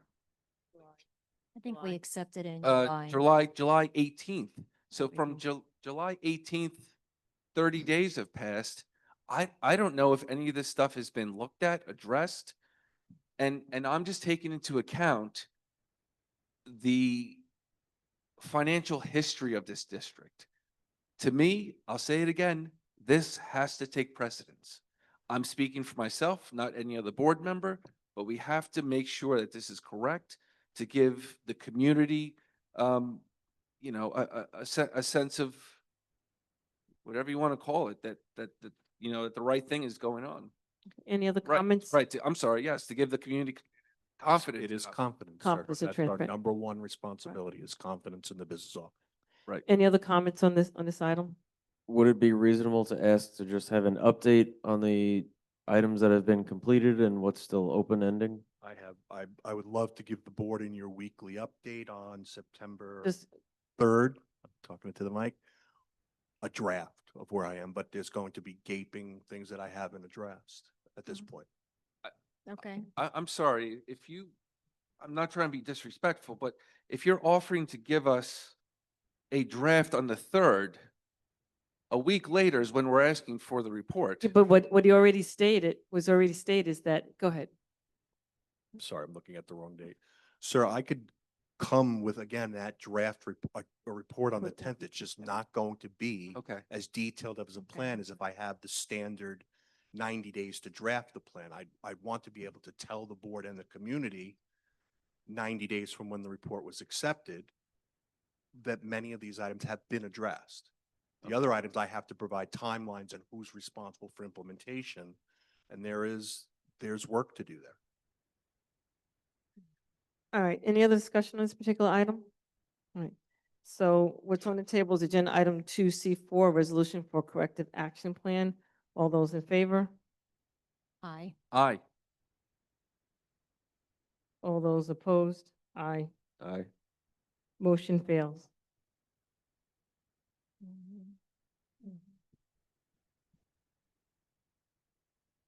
Okay. What else do we? Thank you, Madam President. The only other issue I have is more of a discussion, and it has to do with, I'll pass it to you, Dr. Talbert, but I know Mr. Snyder has been kind of discussing it with us, that we had a piece of machinery that was loaned out for service, and then while in the possession of the vendor, it was stolen. So I'm just kind of looking for an update on this. The last I left off with our director of facilities, the vendor has offered us another piece of equipment that we're very interested in. We believe that we're receiving really good value with this piece of equipment in that it's providing us with a snow package, which is something we don't have, so we can do some snow plowing internally. We think that the cost of what was stolen versus the cost of what we're receiving. I'm sorry, can you just describe the piece of I'm equipment? sorry, it's a John Deere tractor that the facilities crew use for any number of things, and the tractor that was stolen in possession of the vendor did not have a snow plow package on it, and the one they're offering us as compensation for our loss does. So that had our attention. The dollar values that we've researched versus what was stolen versus what they're offering seem reasonable. The latest I had left off with Mr. Galena is we had asked them to deliver this John Deere tractor to us so that we can inspect it and try it out. And if that is acceptable to Mr. Galena and his crew, I would make a recommendation to the superintendent that we accept it. Thank you. So at this point, no one's in. Just so we have prepared an agreement on behalf of the district, so to ensure that you have, if you're accepting a piece of equipment, that it comes with the warranties as new. Thank you. All right, thank you. So at this point, no one in the district has physically inspected it. That's happening for the first time when it's delivered to us. Unsure whether we were at the vendor's location looking at it. I'm not aware if it's in district yet. I'd have to speak to Mr. Galena, but I had the email of the offer from the vendor with detailed pictures, and I informed Mr. Galena to go ahead and have it delivered and try it out and let me know what he thinks. And then we were going to speak to the superintendent and ultimately to council. Okay, thank you. All right, any other, I'm sorry, any other old business? Well, Before? Yeah. well, Madam President, I'm sorry. I did want to, and this should have gone earlier in the agenda, discuss the hiring committee appointment. Basically, earlier this month, one of the selected candidates for the hiring committee resigned due to personal reasons. And I think we need to select another candidate from the pool of those that were not selected. Because we did pass a resolution to have 5 community members, and right now we have 4 because one dropped out. So, thoughts? I agree. I also agree. I'm sorry, I don't have a problem with it. Okay, so I believe Right. our clerk, I did So- send an email and I asked in advance if Yep, she's able if- to have those names. Yeah, do you have the names? If not, then we can, Okay. And if it's all right, oh, I guess she just left. Last time we had our student representative pick. So I guess we'll have to pick a new person to pick.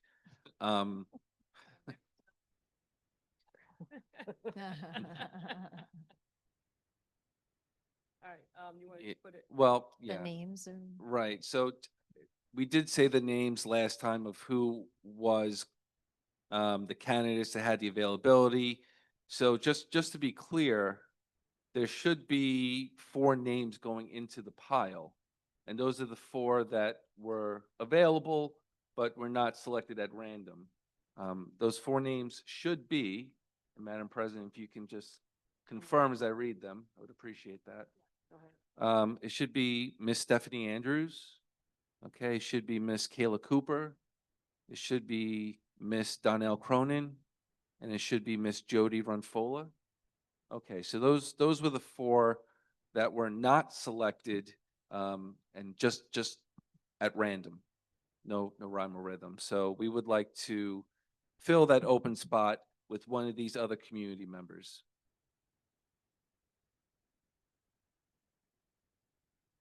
And I believe I need to make a resolution to amend the agenda to go forward. Okay.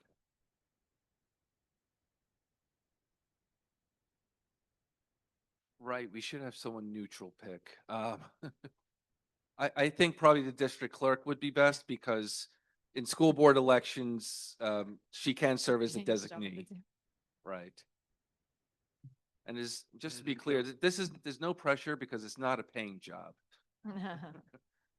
We welcome the community input.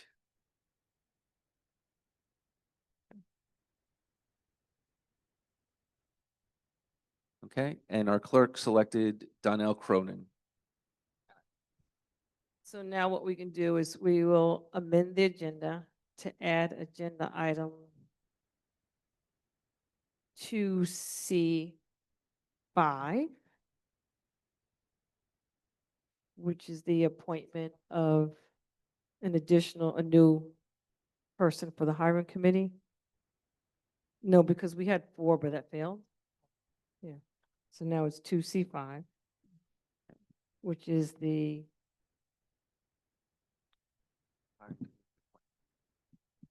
yes, I'm just gonna make sure I'm using the right language. All right, resolve the Board of Education is going to add to the hiring committee Donnell Cronin. So kind of a motion to amend the agenda for a resolution to add a new member to the hiring committee? Motion to approve, motion to amend the agenda. Yeah, let's amend first. Second. That's Juan Leon, Chris Naren, all those in favor? Aye. Aye, motion carries 4-0. Okay, I have a motion for agenda item 2C5, which is the appointment of Donnell Cronin to the hiring committee. Motion. Second. Chris Naren is first, Juan Leon is second, all those in favor? Aye. Aye, motion carries 4-0. Madam President, Yes. those are all the extras I have for tonight. Okay, Thank you. anyone else? Yes. I guess just going off, and thank you, Ms. Cronin. I know she's not here, but thank you for everyone that volunteers on the hiring committee and any of our committees. And with regards to the R.S. Abrams report, I was looking for it, and I just want to make sure that it gets posted on the website because we did accept it on July 23rd. I'm getting it okay. I'll make sure it's up on the website, man. Okay, thank you. Thank you for mentioning that because I looked at the website today and I didn't see it. I don't, but then again, the Right. website's under construction. So, I'll get that done. okay, let's make sure it's posted. Thank you. I had previously asked a few times to understand the operating costs per building. This came up early in the budget season, and then we also discussed when you came on board so that you become acquainted with everything. And I just wanted to understand where you stand with developing that. Yeah, I have notes on that conversation, ma'am, where I said when we start the budget process in November, that I would provide the board with the best estimates I have at that point about operating costs per building based on last year's data, 24, 25. Okay, and then we had previously discussed going off memory, that we were gonna start our budget process in November Yes. this year. Okay. Last time I had questioned a vendor, that provides food for the district. And you had followed up with a vendor file. And I just want to note that the vendor file doesn't match the W-9. And the business address was a residential address. So, this was only just one entity that sort of jumped out. And I'm just concerned with the due diligence in our vendor checking. Dr. Talbot, I'll give it to you then. So the address the vendor has given doesn't match the, There's a, yeah, match the address the- on the W-9? right. And then the residential address is the same as the business address, so it's a food vendor, so I don't believe that that's acceptable. So it was just, Mhm, I want to bring it up so that it can be looked into. mhm. Um, I recall looking at the articles of incorporation on the state's website and I believe that they did, but I'd have to review what I sent to the oh, you board. went on the website, okay. Yeah, I believe I provided you with the vendor file from our accounting system, the W-9, and then the articles of incorporation from New York State's website. But I'll look at it again. You'll look at it again. Given you're saying with a food service vendor that the address can't. Yeah, be it was that KJ's Deli. Is it Washington Avenue, if I'm remembering correctly? I'm not I sure. don't remember That I don't know. It's on Ketchum. Yeah. Well, it was. Was. But he's The working- new address, I don't know. Oh, no, yeah. Yeah. I'll have a discussion with council over it. Okay, thank you.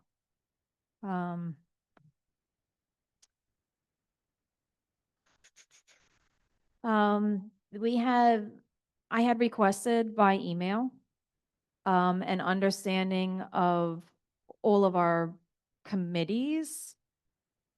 And I have yet to, I just want to understand when I can expect, a summary of all the committees. Because I understand this is a busy time of the year. But with the list of the committees, the participants, and the charge. That's it. I just want to understand where that stands. Are you asking for the board committees? Just no, not just the board committees, just any committee that you have, like you have the curriculum advisory committee, other committees are mentioned. And I'm not fully aware of how many committees that we have operating, and just want to understand who's on the committees, how frequently we're, looking into involving others on the committees, and what the charge of each committee is.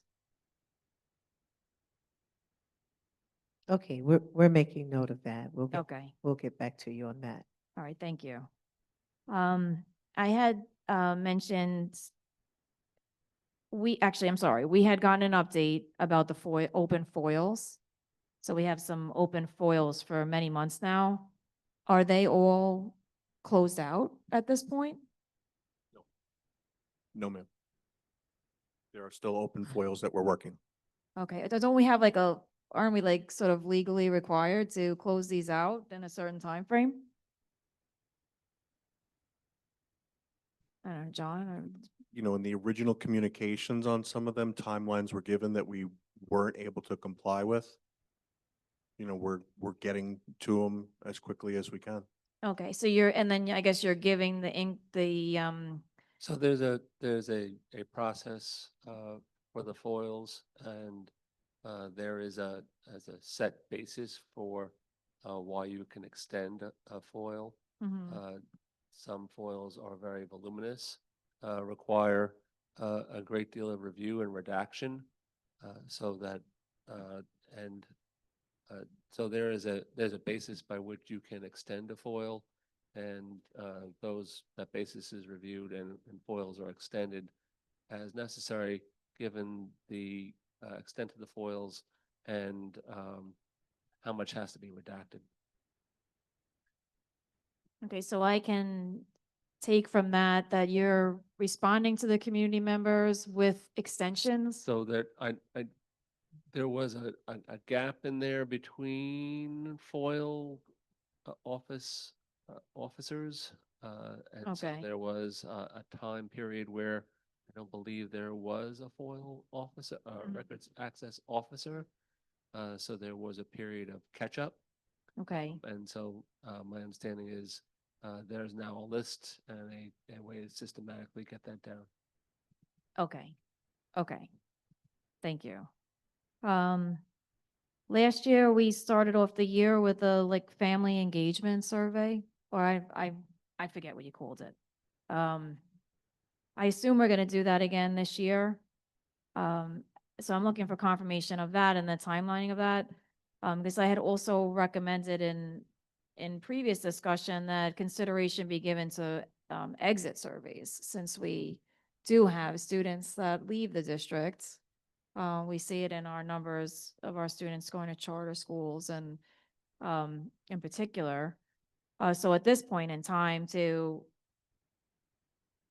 try to get that feedback of, the thoughts of and why students were leaving or families were choosing to leave. So there has been some follow-up conversation regarding the exit surveys of students.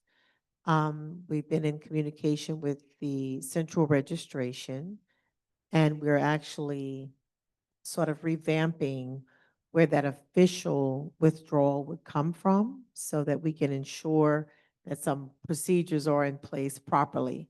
So as we are doing that, we are looking to see where the exit survey would take place. So we're in discussion about that now. Ms. Stevens, do you have any further updates? We need a little more time before we can put that into place based on where we are. I don't really have any updates, but we did think for families exiting with more than one child, it was easier to do that withdrawal in a central location, which lends itself to our ability to speak to those families or have them complete surveys. So this is making me think back to like a CBAC recommendation. I think they talked about doing like a census of how many students there are in each building. And do we have the intention of doing that? I feel like that was a recommendation that came out of from the Citizens Advisory Committee. Like a census of the exact number of students in each building. I think they have that information of, You have that? Okay. Yeah. It just came to my mind when I thought that had come up from that committee.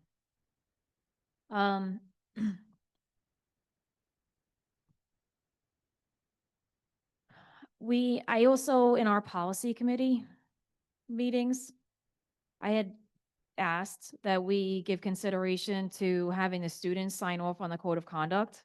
So code of conduct now has a cell phone regulation inherent to it. And then additionally, I would wonder if we're having the staff sign off on our policies. So students, staff do sign off on their staff handbooks, and some of those handbooks are digitally. In the Parent Square component, in a review of the analytics, there is an ability to have parents sign documents in Parent Square. So in our administrative meetings, we've been talking about having signatures acquired through that avenue. So Okay. it's in the works. It may be multiple processes in the beginning, but through Parent Square, we're looking to obtain signatures. Okay, and then the Chromebook agreement had been updated to address the cell phone pouches? Or had that not happened? Or do we have a It's- similar agreement? It's separate, yeah. So we're The gonna have a technology department is working on an acceptable use form for the cell phone pouches. So how are we gonna do that? Because the students are set to retreat, like be given a pouch next Wednesday?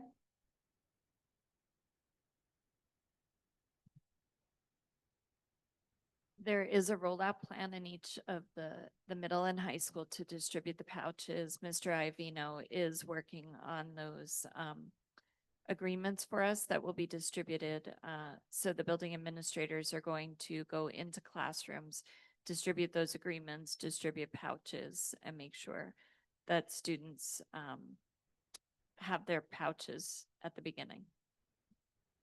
So well, I guess we just had the orientations, right? And I know that the Chromebook agreements were signed, right? And collected? Okay. So I'm not understanding how we're gonna get these sort of agreements back on the cell phone pouches.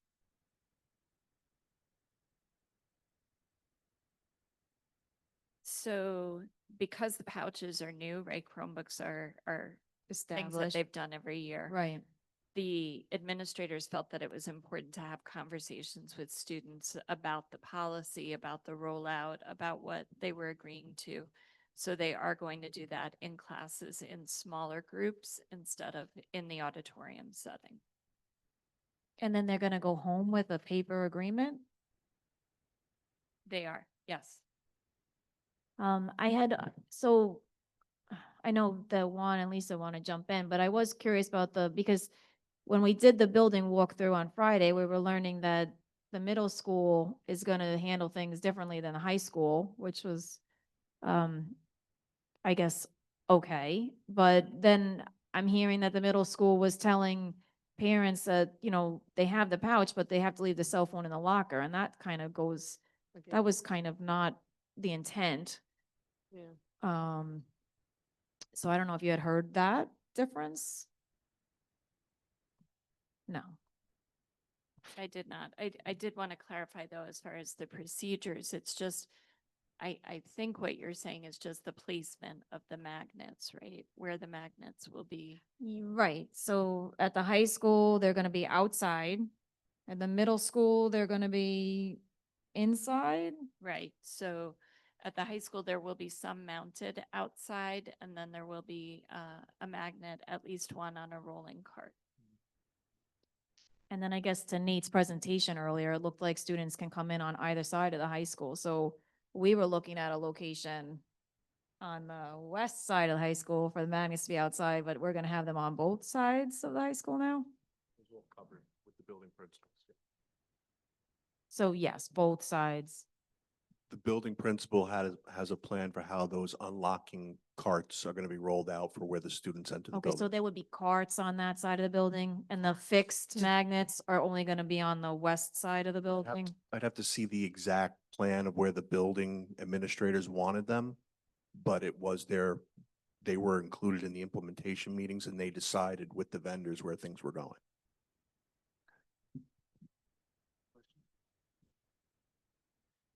So my question is this, when we decided to do pouches, I thought that the pouches would stay in the possession of the district and students would come and an administrator would visually see them put their device in the pouch and then close it. That's the way I thought it was going to work.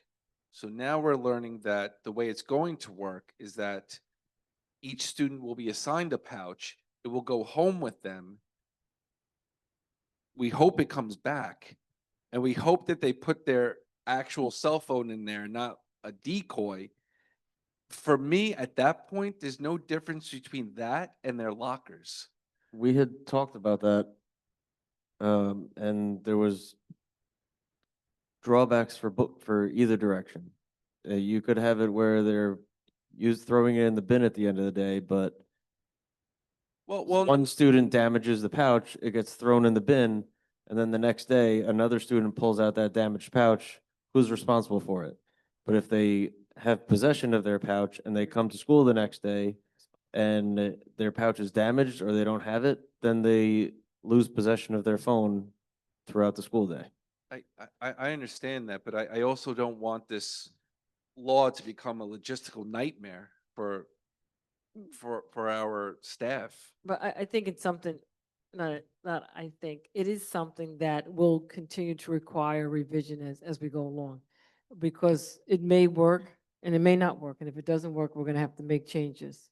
So I know we did have a long discussion about it when we had the forum.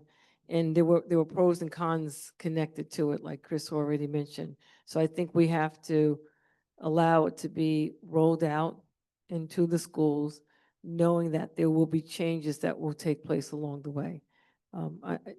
And I think even like with the pouches, if we give the pouch to the kid, I kind of look at it with the Chromebook. We give the Chromebook to the kid, they're responsible for it. If they lose it, they're responsible for it. They have to look for a replacement. So I just feel that we need to take a look to see what's going to work best in each building. We get feedback from the kids, from the parents. We have student members that are on the board, and those student members will be able to also provide some, I think, valuable feedback to us that will help us make any revisions as we go along. That's just my thought process on it.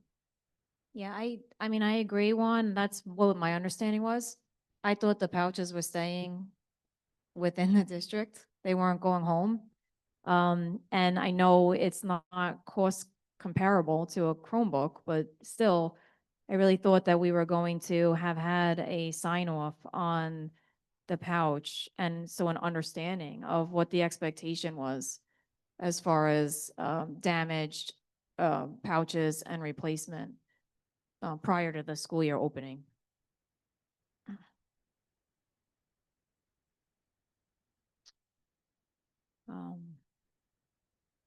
Um, so we did do the walkthrough of the district buildings on Friday. The district, things are in motion. It's exciting. I think the gym floors look beautiful, in particular. I know it's sad to remove the Warrior logo, but I thought that the floors look really nice. I did follow up. I am concerned, with the middle school, and I had expressed my concerns during the walkthrough. There's a lot of work that needs to be done between now and next Tuesday.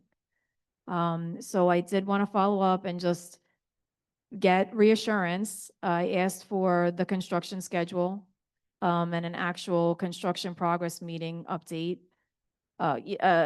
meeting minutes, to feel reassured that the bathrooms are going to be ready for the students come next Wednesday. Are the contractors working this weekend? If they have to? The contractors have already given us assurances that the bathrooms will be turned over on time, and that information, I believe, was communicated this morning. But we will get you a full update, including the construction meeting minutes, for this Friday. Okay, thank you. Because then there's just the dust too. There's a lot of dust. It comes together very quickly, I can tell you from experience, but right now the GC is communicating a high level of confidence. Okay, you want to wait? Yeah, I mean, to second Ms. Messman's point, I was also there on the tour, and again, we saw things coming together. The bathroom seems to be a area of focus because it's under construction. You walk in there, we're not seeing a finished product. We're hoping for a finished product. We know once it's finished, it's going to be beautiful. It's going to be usable. I think the main concern is we just really, really hope it's ready for day one. I think that's the main concern. I'm sorry, I'll just keep going. Today I thought we were gonna be seeing the candidates for the director of HR. And I know that other things took precedence in the executive session. But I guess I am concerned that we went through the process. We had our hiring committee involved. They scanned the resumes, they interviewed, they selected down, and now we have like 2 weeks. Is that what we're proposing? That would be that we would actually meet these candidates. So the process finished late last week. The resumes were rated. The top 5 candidates will be coming to meet with the cabinet. They are being scheduled this week. We had a very ambitious timeline we were hoping to meet, because we wanted to have someone in place prior to the opening of school. But the manpower can only produce so much. And so those interviews are being tomorrow and a couple of days thereafter. So by the end of the week, I hope we will have been able to see the 5 candidates and we'll be prepared to bring them before the board September 10th. Okay, and there's, I mean, would the board want to entertain seeing them the first week of school, so that we don't lose these candidates?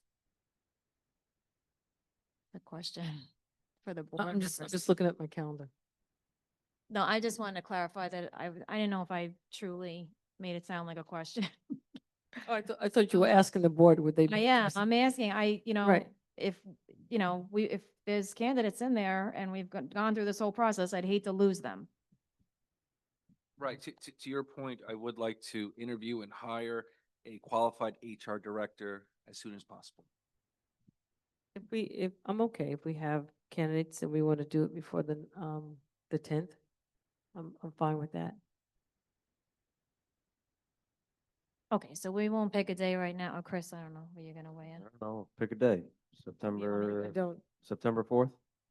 I'm only stammering because I don't have my other calendar here, so I can say a particular date, but I'm Well, not too sure. I believe the superintendent and the cabinet still have to meet with the interviews Right. first, so maybe that will dictate the timeline.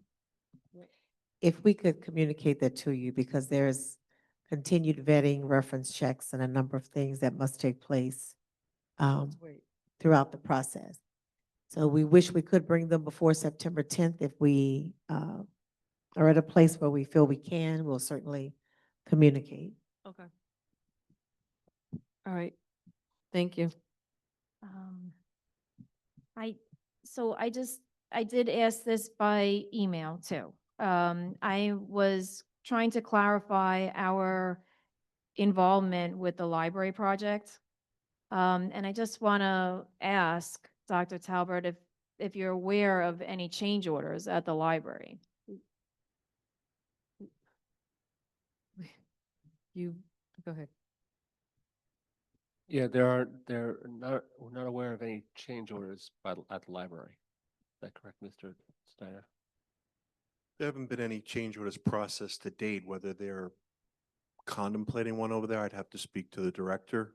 Again, I have been talking to him about this whole issue about, what the school board's role is on this one, but I can't recall off the top of my head if he told me that change orders were being contemplated. So the change order process is managed by SED, and SED has, for each project, the change orders listed. So what SED will do is, for each change order that's issued, there has a form that has to be signed off on by the superintendent of schools that attests to the change order meeting certain legal standards. And that has to be processed by the superintendent of schools of the school district and then processed up by SED. So there are no change orders listed with SED for the project. And that's a double check by SED. They have to sign off on the change order as well. Okay, so the library board wouldn't approve a change order without it coming to the superintendent and board of education first? So the library board may approve a change order, but SED won't approve the change order unless that form is signed off on. Okay, And that form has to be signed off on by the superintendent. So regardless of whether the library board approves a change order or not, that process ends with SED because SED records every change order for every project. okay, then I guess we should definitely talk to the director of the library because in their minutes in July, they have 2 change orders that they approved. So they may be approving it, but it's not Not done. the final process. Okay, because they had that water treatment process that they needed to pay for. Right, so that we did have a water treatment process, but that wasn't a change order for existing project. There was a water project permit that was signed off by the superintendent of schools some time ago, but I haven't seen a change order for that. Right, that was a permit, but this is like, they found like high levels of zinc in the groundwater, they so have a they change now order. have like Okay. some $150,000 change order. So we'll follow up with that to make sure that that process is being followed. Okay, I just, I mean, you guys know, this is kind of what I'm familiar with. So when you see a construction project sitting there for 12, 14 months, it's really hard to think that there's no change order for the time extension alone with the union labor rates going up. So that's why I asked the question. And I know that the district holds the title of the property, so that's how we're involved. That's my understanding. Yeah, so it's not just the title, but it's that the district is the funding source. Right.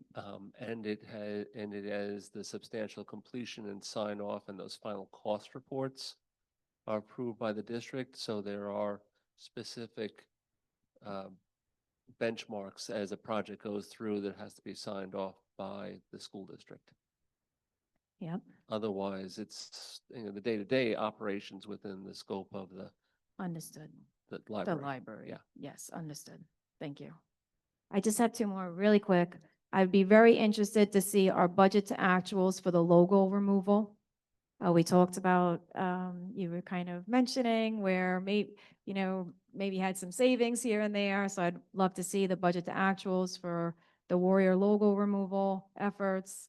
And then also the annual, I think the acronym changed, used to be the VADR report, the incident report, Vader. I forget what it's called this year. It's Vader, but it's something with the students' climate. Can you, SSEC. yes. Oh, okay, thank you. Do we formally accept that, the board, or did we just ask for that last year as like an FYI?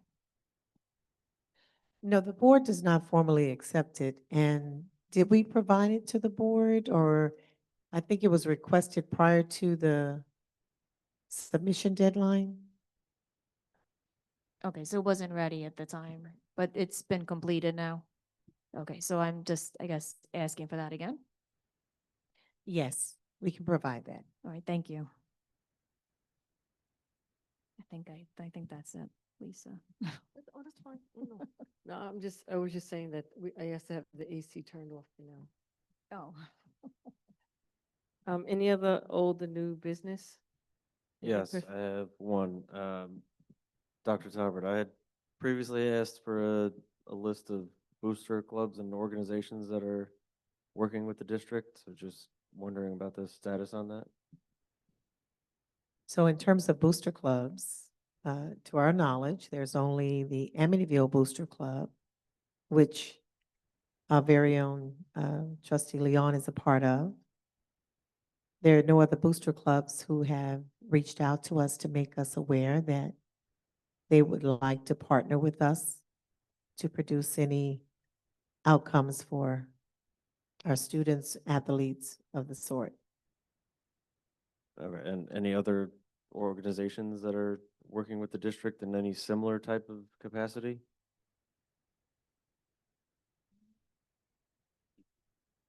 Of course, the PTA has made us aware that they are forming an elementary PTA and a secondary PTA.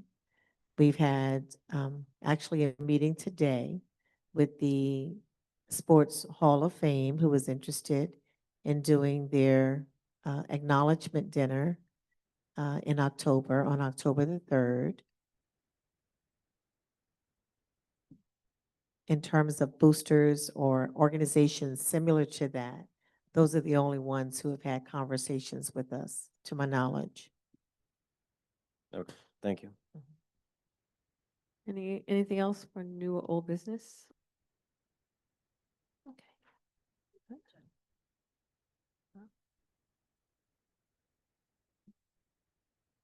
Oh, use of facilities, parking lot usage. I'm not too sure who.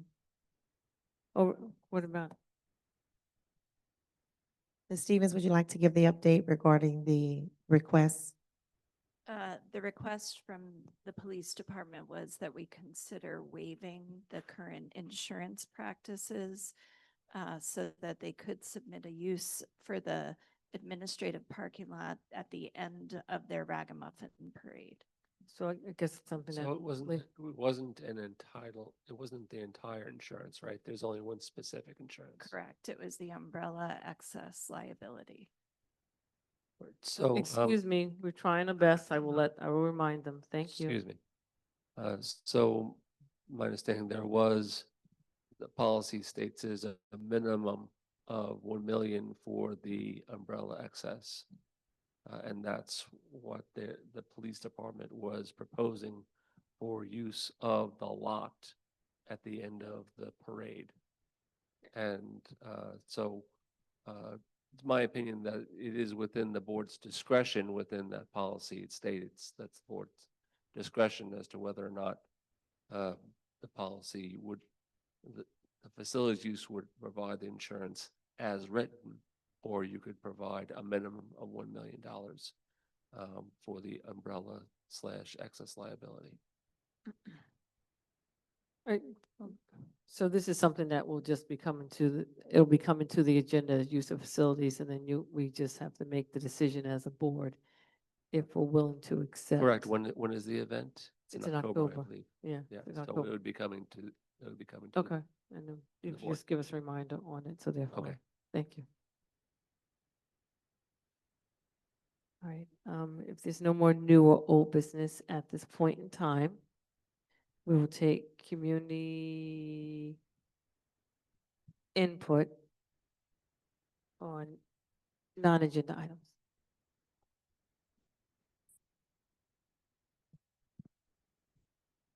Hi, Margaret Shuff, Amityville. Hold on one second, I just want to make sure that our district clerk is ready. Are you ready, Marianne? Go ahead. Hi. Hold on a second. Yeah, that one, perfect. Oh, All right, you I'll can give you. stop the clock now. I will. didn't- I will give you a little bit more time. Go Okay, ahead, great. Marianne. So, sitting here, listening to this meeting, and I wrote down some buzzwords here because it's all I keep hearing. I applaud the left side of the table here for their energy and what they brought to the meeting this evening, because it was logical, thoughtful, and impressive. But yet, as a main theme, what words came to me was lethargy, delay, slow moving, passing the buck. And Ms. Johnson, I'd like you to bring your calendar every time you have a meeting now so that we don't forget, and you can. You know, pass- Ms. Shuff, I'm just in for a second, please. Can you just pause it for a second, please? Thank you. Right. I have no problem taking questions and taking comments. We can No, comment. excuse me, taking questions and taking comments. But if you're going to be rude. It was a friendly reminder. Excuse me, if you're going to be rude and disrespectful, then your time at the mic will be over. So I'm Okay. asking you to provide constructive. I'm asking you to provide, if you have a question for us, to provide a question for us. I have no problem with that, right? So I'm just asking, as we start a new year, Okay. that we be respectful. I'm respectful when you come to the mic, so I'm asking you to be respectful when you come to the mic. There's a you. thing called constructive So, and criticism. I'm asking for I community understand members, what you're excuse me, asking I'm not for. talking to you. I'm asking for community members to refrain from any comments, any applause, or anything like that. Someone comes to the mic, they have a right to speak, but also in our board policy, we do have the right to stop any comments or anything that's going to be inappropriate. So thank you. Go ahead. Fair enough. So Go ahead, regarding Marianne. I'm sorry? No, I was talking to Marianne. Regarding the goals, I just don't understand, in any business climate and any corporation, there's always measurable goals. And I just can't understand how you're waiting on information to make the goals that are measurable. There's matrix that you have to follow. There's increases, to use generalizations as increase and improve and all these little, adjectives to make it improve. You have to give it a number and you have to do it. So I don't understand how President Johnson it's kind of incredulous that you support this, because as your role, I would wish that you would demand it. And that's why it really is quite bothersome. And I just had to comment that, because Goals are measured on forecast, they're measured on history, they're measured on ideals.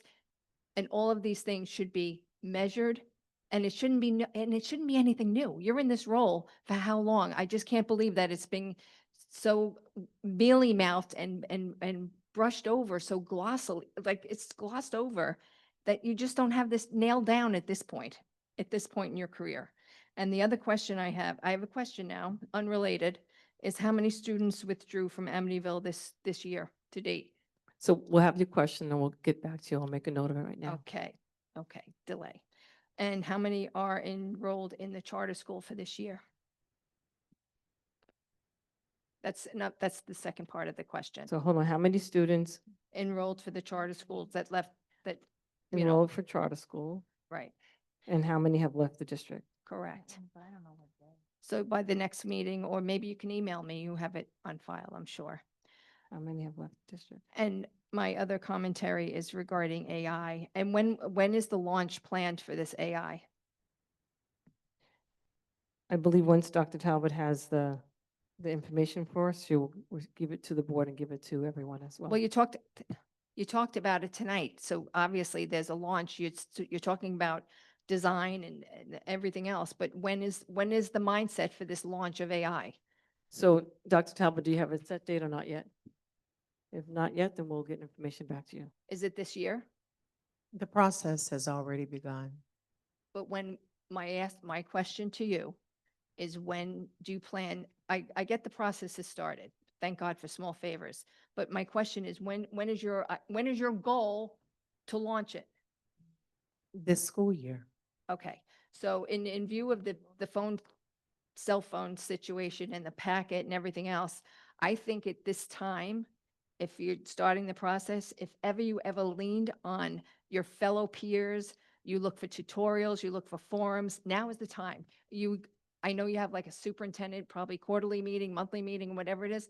It's time to lean on others to get this program in set, because AI is way above everybody. Because if you can't get a cell phone thing going on, this AI thing is going to be way. All right, so your Over your time head. is up and I gave you extended Oh, time. okay. Thank you.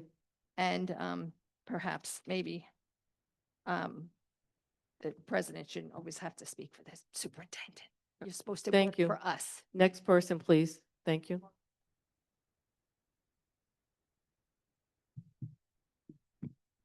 Jacqueline Stevenson. So I just wanted clarification on the discussion that you had today about replacing the board member. So have you decided officially today that you're not going to be holding an election? Is that what was voted on? So as of right now, no, we're not going to be holding an election. Okay, so you have the ability to appoint someone? Is that what was stated? You can appoint someone? It could be there by a special election, which tonight didn't pass. There could be, the board could appoint someone, or the board could leave the seat vacant. So those are three options that the board Okay, could do. so in appointing someone, I think I heard you say in appointing someone, you could follow what you've done in the past, correct? That could be one way the board could do it, yes. Okay, or you can just appoint someone. You can have a discussion and appoint. You don't have to interview, correct?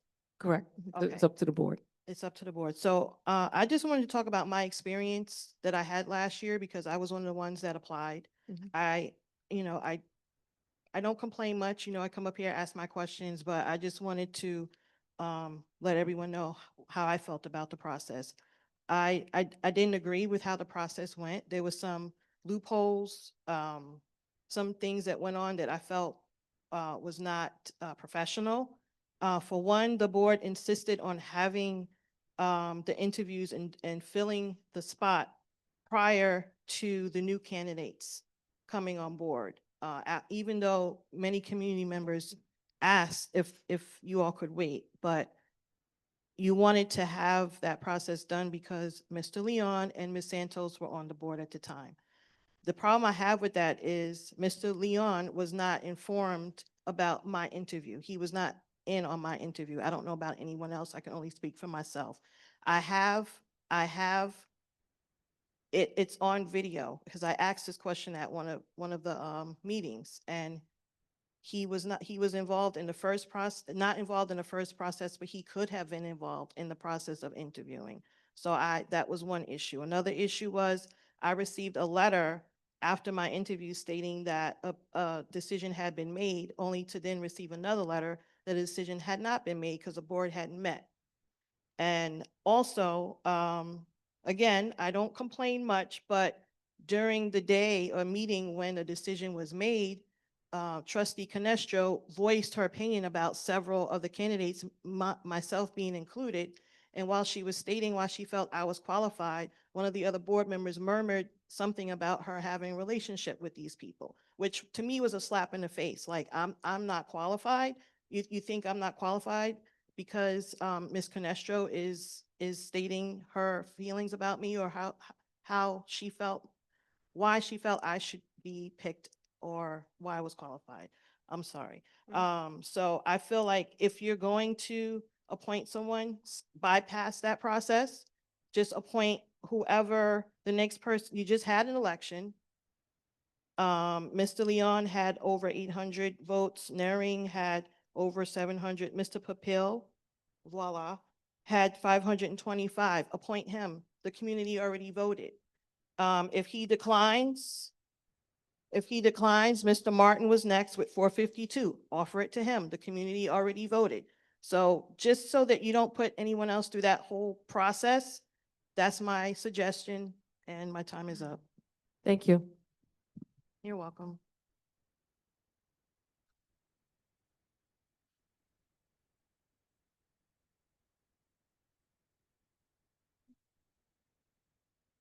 Good evening, Pepper Martin. I just wanted to say thank you. Hold on a second, we have to reset. Pepper, just like the season. I just wanted to say, be encouraged. These are arduous times. All districts are really going through the hair pulling and hair raising, I would say very, very arduous time of really trying to accommodate the cell phone requirement by our governor. We understand why it was implemented. There are so many scientific studies that have shown that it has had a tremendous negative impact on student learning, attention spans, and so subsequently, that was the main motivator behind making the decision. However, all districts are really discussing still how this is going to work. There's a lot of anxiety, not just because of the actual physical logistics, but also the SEL component. So I just wanted to offer some recommendations on what we are doing. We have recently gotten a new platform called Thought Exchange, which is a platform that is specifically designed for superintendents and central administrative staff. And on that platform, it allows you to speak with a litany of your colleagues at the equal level to talk about trending topics. And the two topics that are trending now is the Blue Ribbon Commission and the cell phone policy. And that may give you, instead of having to work in isolation, that may give you some support to be able to see what are they doing in other parts of New York that may work for Amityville, and that can be amended to fit the needs. And lastly, I also want to just also give another modicum of support is to also consider the SEL component. Students do have real addictions in some cases, even staff members, adults.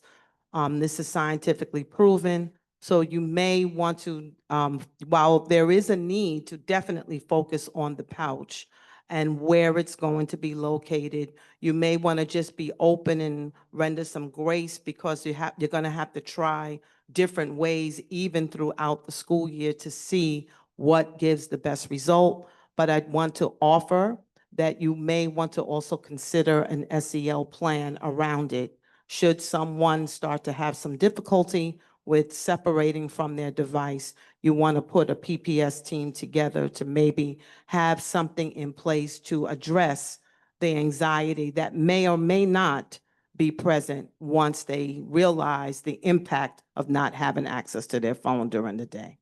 Okay? Thank you. Thank you, and job well done so far. Thank you.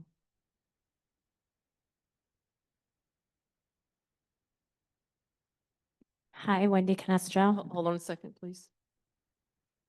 Go ahead. First, the board is allowed to be criticized. The attorney might want to inform you about New York Times versus Sullivan. You can't tell people they can't criticize you. You're elected officials. It comes with the territory. So excuse me, Ms. Canestro, just kind of pause it for a second. So according to a policy that we have on the book, there's certain things that it states in our policy about community input regarding agenda, non-agenda items. So according to the policy, there's certain things in there that as a board, we do not have to accept. So just review that policy. Go ahead. Oh, We can okay, start that up. that's actually the law. So the law supersedes Amityville's So I will policy. double check that with legal, but Sure, you go can ahead. double check that, but I will say, as people screamed racist from the audience, not once did you speak up. So as I said it before, if I heard it, I would address it. Go ahead. It Ms. happened Canestro. multiple Thank you. Go ahead. times. Okay. I would like to ask why, when a trustee asks the questions to the superintendent, you answer it. She's asking the educational leader a question and you answer it time and time again. Go ahead. Do you want me to just go on and then you're going to answer?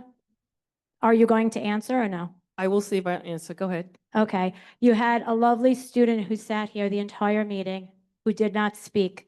The point of the student being here is to be engaged and to hear her input. The student was not supposed to be here, else we would have had her engaged and be involved. The Thank you. student was appointed in July and she's The supposed to come to student the was not meeting. going to be attending the meeting tonight. But she was here. So Go you ahead, Ms. just don't Castro. accommodate her?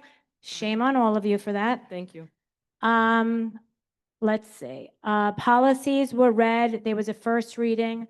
There were amendments. All the board was involved. There were amendments. I know that I sent the amendments to the board.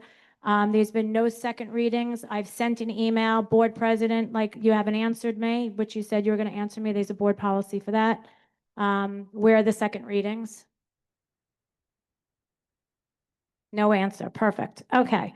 Let's see. You always say, when a trustee wants to do a resolution, you're always trying to stop the trustee from doing a resolution. I've said this at the mic before for all of you. Stop asking permission to call a resolution and call the resolution.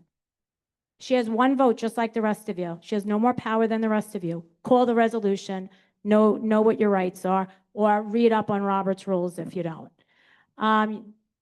A perfect example is the code of conduct. There was a wellness policy. The wellness committee, the expert from BOCES, actually gave the suggestions to the board that recess is not to be used as a punishment.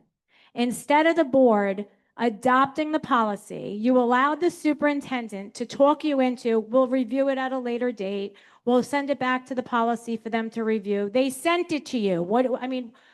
The fact that you go along with this nonsense of kicking things down the road, I will compliment you, Juan and Megan. I thought you did an excellent job today. You raised great points, but you have to push harder. You represent the community. You represent the taxpayers. You represent the students, and you represent the parents. Stop being walked all over. As far as the learning plan, you called a motion to table it.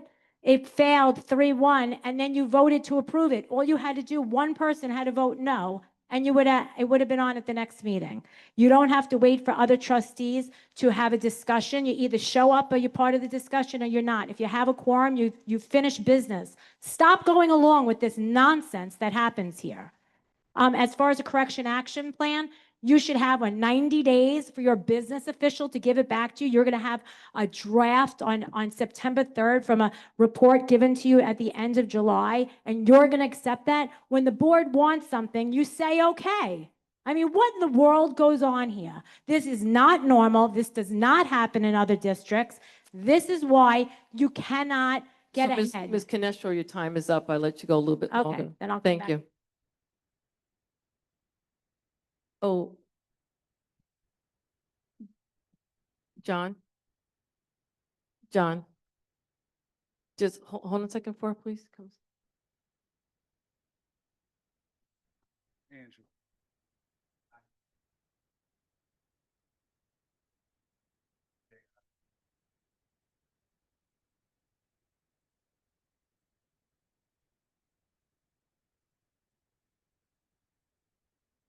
I'm sorry, go ahead. Andrew Iodigi, 24 Ira Court, Hold on a second, Amityville, New York. you have to start the timer. Go ahead. Go ahead. First and foremost, I want to send my love and condolences to you and your family, Miss Lisa, for your loss. I definitely send my love. Secondly, I wanted to speak about the phone situation that they was talking about. I just wanted to give you guys a heads up. It's a local organization around here, LICCV, that specializes in that. It's called Digital Dependency. And I think it would be good. There's a local organization. I could get you guys the information to tap in with that, because that's a big thing. It's a burgeoning thing going on across the world. So it was good to hear that you guys tapped in with that. And last of all, I just want to wish everybody good luck this year. And the school board, I've been seeing most of you guys tapped in to the community. So I'm excited about the year. The community's excited about the year. I hope there's some transparency with the appointment situation and we kind of get some clarity on that. But other than that, I really want to wish you guys good luck on this upcoming year and best of luck with everything. Thank you. Thank you.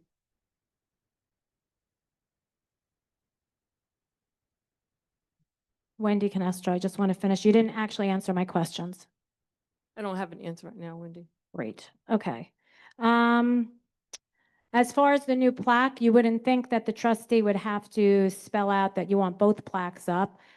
This was asked in July. You said you didn't need a resolution, you would do it, and now there's a ton of excuses why it can't happen now, because it's the beginning of school, and it's understandable the beginning of school is busy, but it could have happened in July and it didn't. As far as a trustee asking for FERPA training, that is not legally mandated, but a lot of school districts do. Shame on all you again.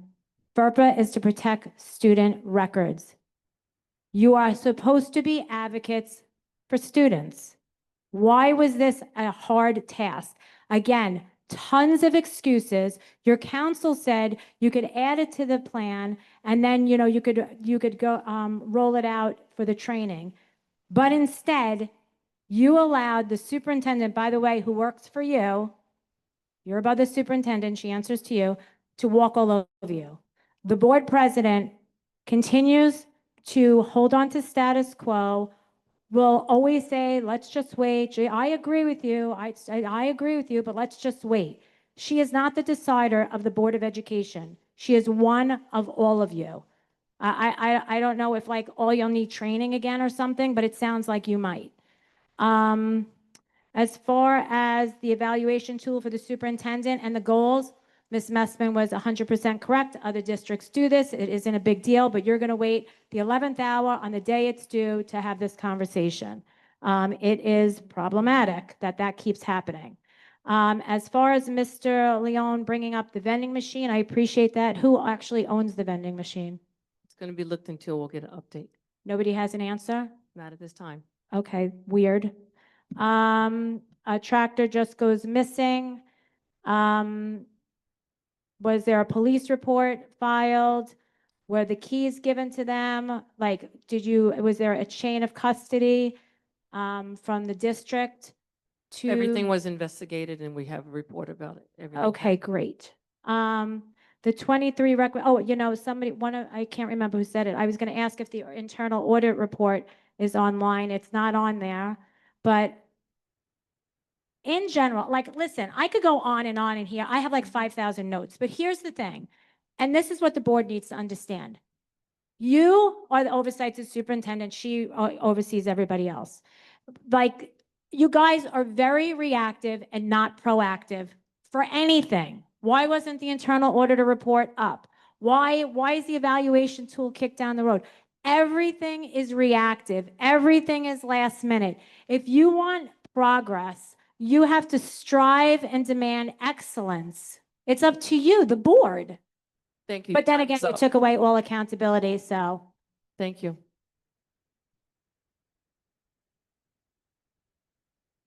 We have about 8 minutes left to community input, so please keep your comments so more people can come up. Thank you. Jacqueline Stevenson. I don't know if it was mentioned tonight, but regarding the middle school and the cell phone, I guess they're called stations. How many are there or will there be within the building? Just And kind of, where will they be can we just kind located? of pause it for a second? Pause both of them. I'm not sure if Dr. Talbot is able to answer that question. When you refer to as stations, are you Where the speaking of students go the, To unlock? the magnetic unlocks? Yeah, we don't have the diagram before us, but they're in strategic places, around the entrances and exits of the building. Okay, because when I went to orientation, it didn't Just seem like put they it had back a up. solid plan as far as, my concern was when the students have to leave, that there may be a delay getting on the bus. So that's why I was asking how many are there and where they would be located. They do have a plan, and I know one of those options is the moving cart, which will allow more flexibility. But the middle school has laid out their plan. We'll follow up, and if you have some questions, we'll make sure you have your answers. Thank you. Thank you.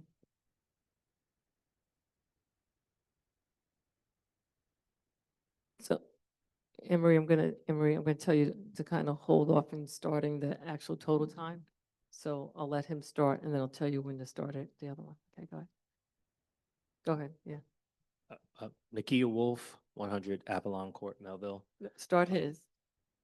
Yeah. Uh, Okay, go ahead. Good evening, everyone.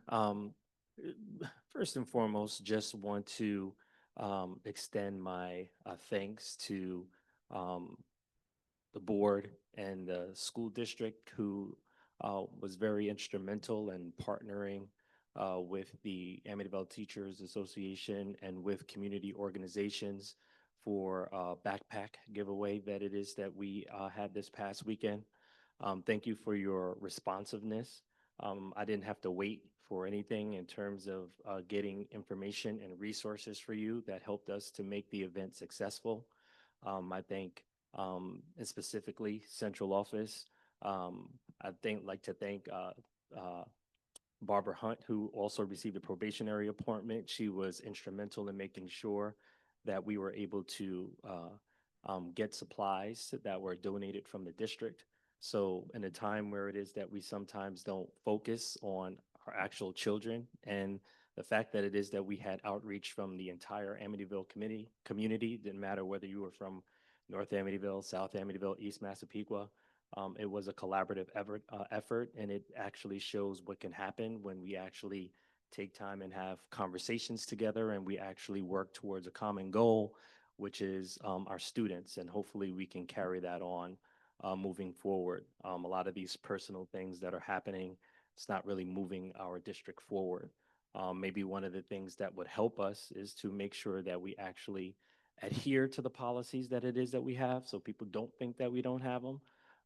So that would probably be beneficial for us moving forward, so that we could actually start showing some transparency. Maybe we can actually move forward as a community, because these meetings take forever, and a lot of these things don't have anything to do with our school district moving forward. So hopefully we can make that change going into the next school year and beyond. Thank you.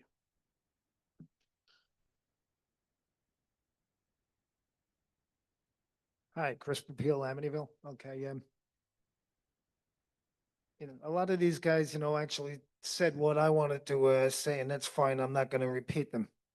Okay, but the thing about metrics, it's not just the superintendent who should have metrics. Everybody who has a paid position in the Amityville School District should be evaluated. There should be a common set of goals, some set by the employee themselves, and some that the higher up gives you. So nobody should be immune from scrutinization, and and if you do that, you're doing the district a disservice. That's number one. Okay, number two, there shouldn't be an appointment for that position. I actually, I knew that Megan's plan was going to get rejected. I actually kind of like Juan kind of meets it halfway. Let the election, let the seat be vacant until May. If you're not going to do a special election, but it should not ever be an appointment, ever. Okay, it's just not going to go very well. And about the cell phone pouches, I think I have a plan for what you guys can do with them.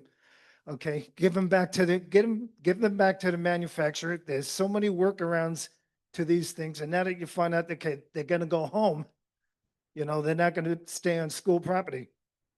I mean, you're just gonna keep one, buying these things. I have a real novel solution, instead of making the school responsible for people having cell phones on the property, make the parents responsible. Okay, your kid goes into class with a cell phone, you send them home. Does it again, you send them home for 3 days.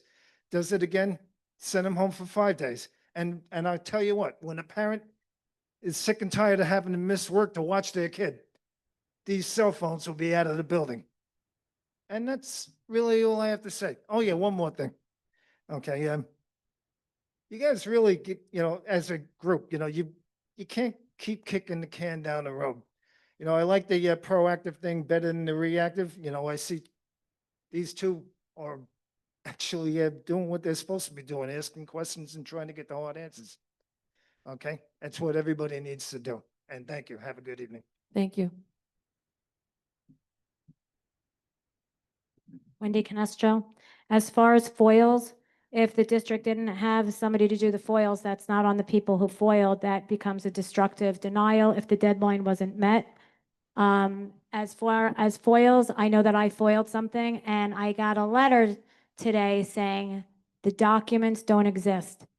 Except for I was on the Board of Education and I know for a fact the documents exist.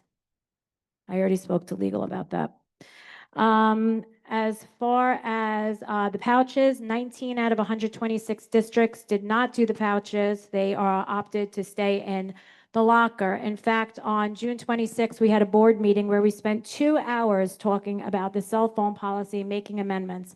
I had amended all the policies and gave it to anyone. And the only one I didn't do was the cell phone policy because it was 4 pages. I thought you guys, Lisa could definitely do that. Except for when I listened to the next policy meeting, she lost all the notes. So she didn't have any of those notes for the cell phone policy. As far as the election, oh, and just for the comment that these meetings are too long and it has nothing to do with students. First of all, I think everybody's here that wants the district to advance, wants excellent, wants better for the students. This is a Board of Education business meeting. This meeting is for the board. It's not for the community. We're here to listen. And if they're nice enough, they let us speak. So that's that. If you think it's for us, it's not. The last thing is the election. I wholeheartedly disagree that the seat should be vacant. If it's vacant too long, the BOCES superintendent will appoint somebody. When you don't have that 7th voice, that is a 7th voice taken away from the community. The community deserves, the policy calls for, this district calls for 7 voices to represent the community. As far as last turnaround for you guys to say, let's do that again. I can tell you, sitting in the interview process, part of the emails, the whole thing was an entire sham. Sham. People were not treated equally. Questions and standards were not held for the same.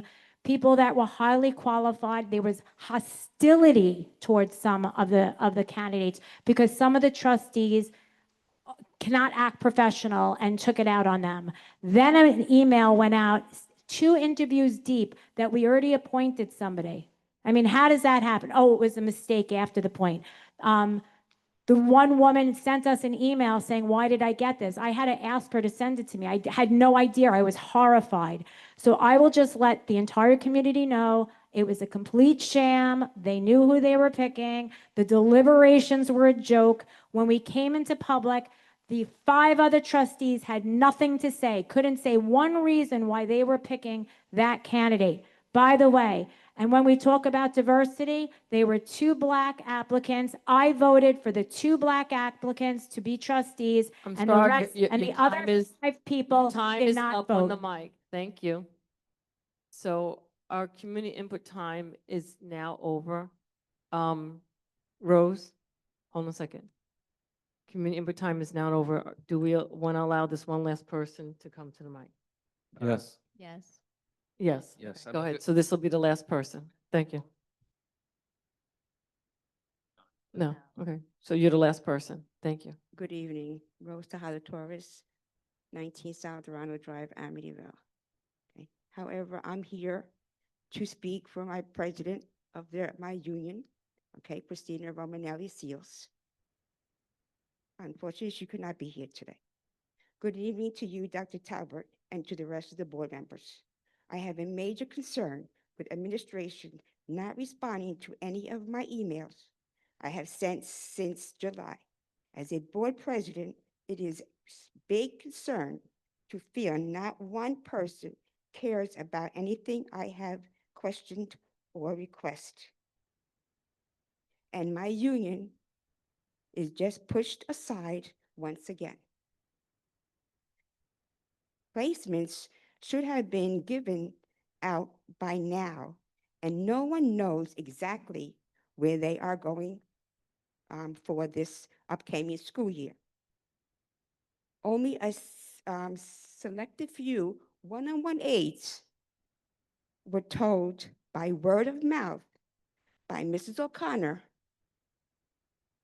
It's disappointing to know how so many emails are ignored and never answered at all, or we get the runaround and never a direct answer, no matter what the situation is.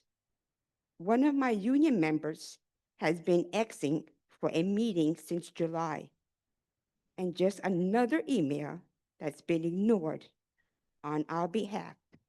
I can understand that people are busy at times, but when seeing multiple emails being sent out to the district, there is no reason my emails are not read or respond to, or are you reading them and just ignoring it?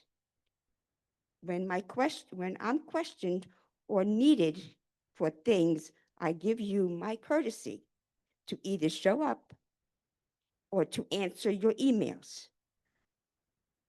I would like the same respect. Thank you for your time. We all matter in our district, not a selected few. Have a good evening. Thank you. I'm sorry, I have another one that's from my president now. You have to, This is from myself, please. okay, just make it, we're running to the end, so just wrap up what you want to say. Okay. I just want to know, because I didn't say anything at the beginning about questions on your agenda for tonight. However, I would like to know, why are you tabling, okay, 3B, number 43, when the problem was his appointment was passed from the. So that's from our that's a, that's a personnel matter that I can't respond to. In August 13th, okay? I we can't, all- Rose, I'm I sorry, can't, I'm sorry, I that can't, can't- I that can't can't let be you the go sense over of that, help. yeah, I can't. Sorry, Well, I understand why he's not approved. sorry, Thank you. thank you. Can I have a motion to adjourn the meeting at 9:58? Motion. I need a second person. Second. All those in favor? Aye. Aye.